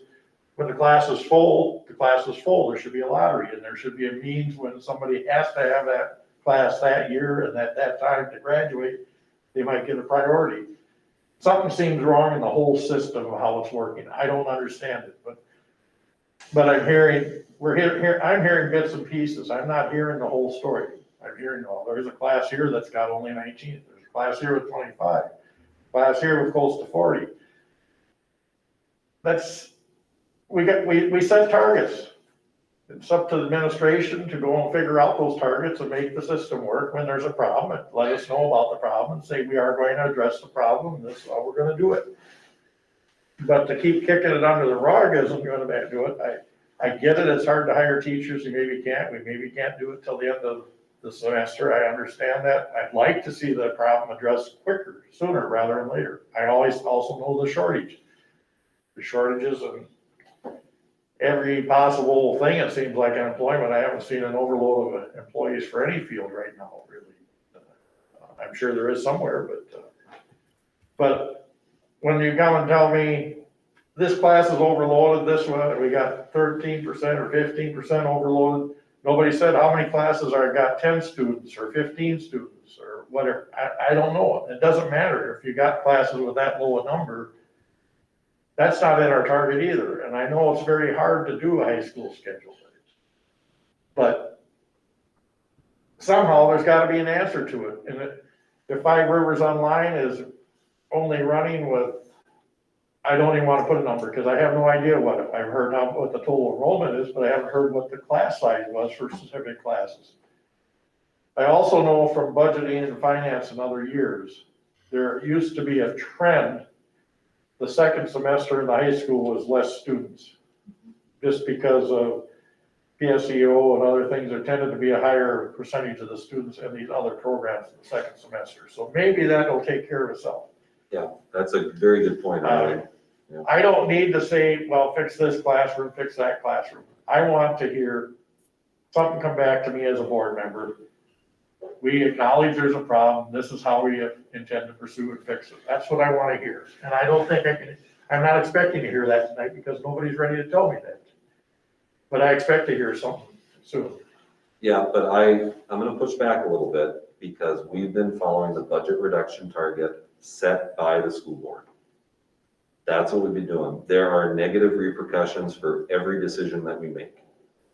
You know, because of that budget reduction target, which, by the way, if I was on the school board, I would have voted yes for it too. So I'm not criticizing anyone, but that's why we had to change our transportation system. Well, there are negative repercussions. That's why we cut, 15 to 20 teachers. Well, there are negative repercussions to that too. Everything we decide on, there's a negative repercussion. So, I feel like I have been following the dictate of the board, and that's where we are right now. But, I hear the concerns, and we're willing to come up with a proposal, but I just want to be crystal clear that we will not be able to meet the budget reduction target, if we hire 6 teachers for second semester. We just won't. Or it's unlikely that we'll follow it or be able to comply with it. And it sounds to me like we're pretty much in agreement that we are directing you and the administration to come up with some ideas and solutions, because I think we're all willing to change that target. I mean, something has to give. And we appreciate that very much. Yeah. And I know George will be, it's a challenge because we can't rely on first semester class sizes for everything. Just like Arlen's right, the enrollment typically goes down second semester. So we're gonna what that looks like and then what types of teachers we need, but I know George will be gung-ho about that. Well, I think this is to be continued, but I would, I think if we could make sure we put that on our agenda committee to discuss and put on the very next school board meeting so that we can start, is that at least having some, we can give you an update for sure. okay? Yeah. As long as we're moving towards the right way, because I think we all feel the same way about it. Yeah, and include elementary. For sure. Sure. Just, I'm probably not supposed to talk, targets for kindergarten are 23. Okay, thank you. All right, the next part of this discussion is substitute needs. Yeah. This is also a struggle. Jen and George are experiencing it at both levels. One, in the summer, we were hoping that things would get back to more normal, and then Delta hit. We have several resignations that have occurred over the last week or two from paraprofessionals. So we have a significant need there for people, special and special education, to provide adequate support. We're already experiencing some substitute shortages for teachers and paras. And so, we have significant concerns. One way to address it would be to bring back some of the permanent substitutes that we hope to not have to bring back. The positions, I mean. Love the people in those positions, but we may need to bring back one of those permanent substitute positions. So those are more costly, but if we can get them on board, then we'll have them in the building as much as possible.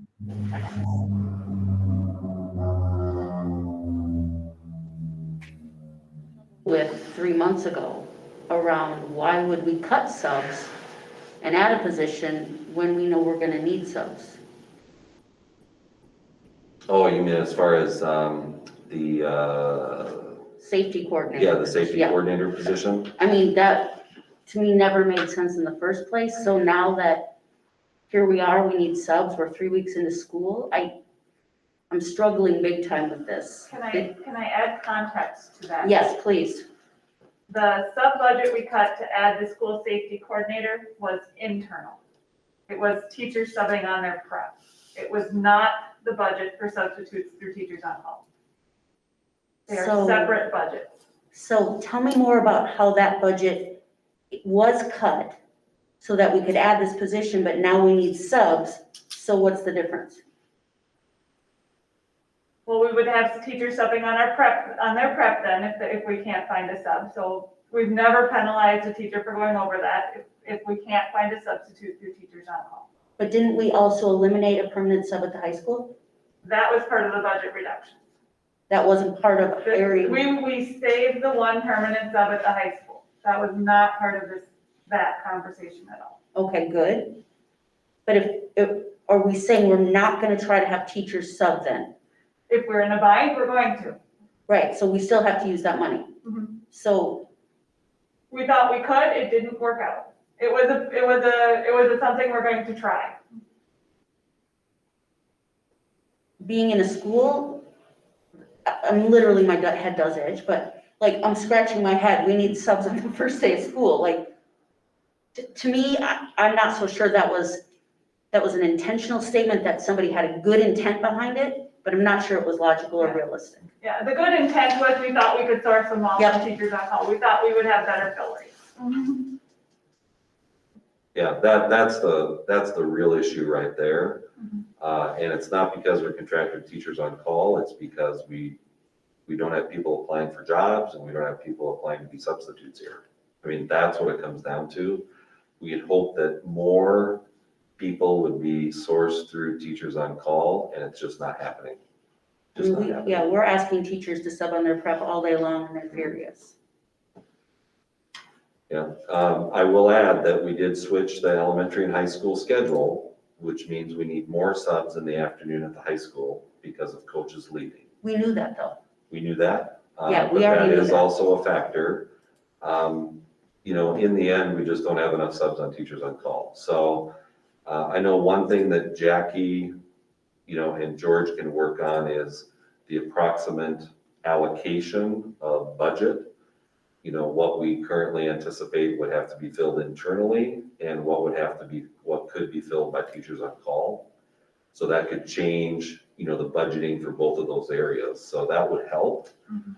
But we're still concerned with not having enough subs on through teachers on call.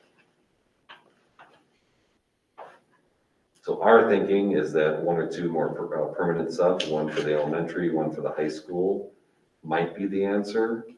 We aren't ready to post that position.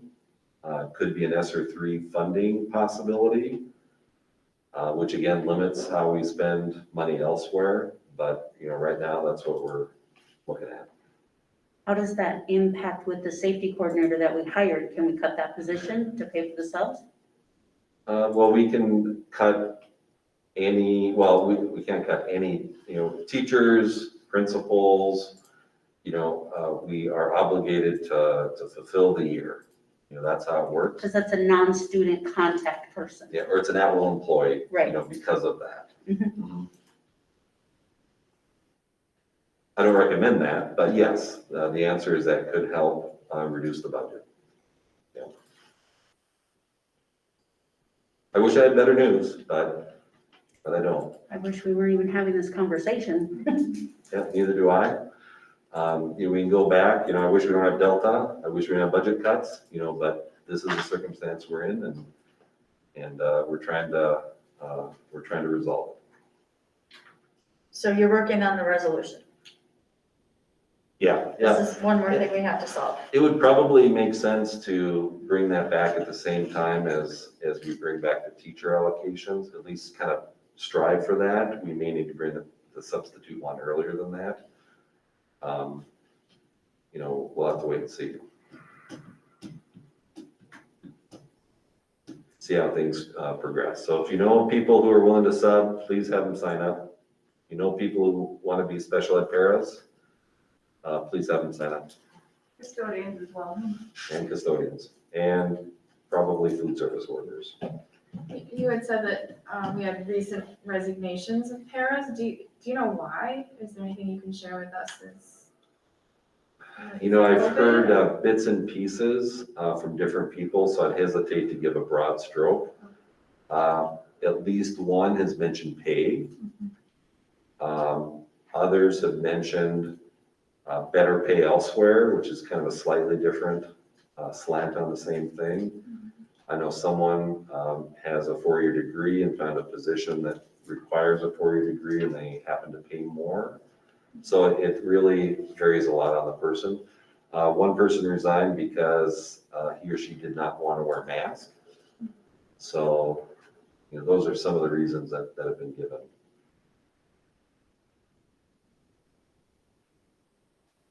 The system is definitely stressed. We all feel it. Superintendent feels it, administrative team, building leaders, teachers, cook, everyone feels it. It's something that we need to work on together to make better. So what's the reason for waiting on hiring permanent subs or other solutions now? Why are we waiting to talk about it in 2 weeks or 4 weeks? Well, you know, we could do the permanent sub hires earlier because we could use ESSER funds. But as soon as we do that, that could restrict possibly how much we have to spend on these teaching positions. If you're okay with me moving forward with the permanent subs, I'd love it. We'd do it, we'd post it tomorrow, don't get me wrong. We try to get it through ESSER funds. We haven't applied for it yet, so we don't know for sure if they'll qualify for ESSER funds. We think they will, but we don't know for sure. So. Wasn't there some talk of one teacher could cover 3 classes in the auditorium, or the safety coordinator could supervise 3 classes in the auditorium? Wasn't that part of the deal? Yeah, and George, thankfully he's still on the line here. If you could talk about how some of the ideas that were kicked around as far as providing sub coverage. And we haven't had to do that yet, but that's certainly a possibility. We talked about doing that with our permanent sub. We have not had to do that yet, but we have that is a possibility we certainly could do. You know, so it's an option, absolutely. I seem to recall that was kind of the justification in cutting sub money, was that the safety coordinator could supervise classes. Not the safety coordinator, no. But us, you know, our permanent sub in our building, yes. And we could maybe put the safety coordinator in there with them to aid, but the safety coordinator could. Yes. Yeah. Yeah. I'm sorry, I keep jumping in on people here. The safety coordinator can't do that on their own, but they certainly can be there to help. Exactly. I mean, that's an example. Yes. So we haven't tried that yet. Nope. We're, you know, like we're two weeks into the school year, so we haven't had that opportunity yet. No. But I just remember that being kind of one of the big things. Well, to not leave on doom and gloom here, I think we've got some very brilliant people around this table and who work for our district who I'm confident will come up with some good solutions and bring back to the board so that we can act on this sooner rather than later and get the help and the support that our district needs desperately right now. So thank you for the discussion and for the work that I know is going to be happening to rectify all of these issues. Next on the agenda is upcoming meetings and adjournment. So upcoming meetings, we've got a lot of negotiations happening this week. Next Monday, we are meeting at Jefferson for our workshop. Do you want to go over the night's agenda? How it's all going to work out? Before the special session, we will have a tour of Jefferson.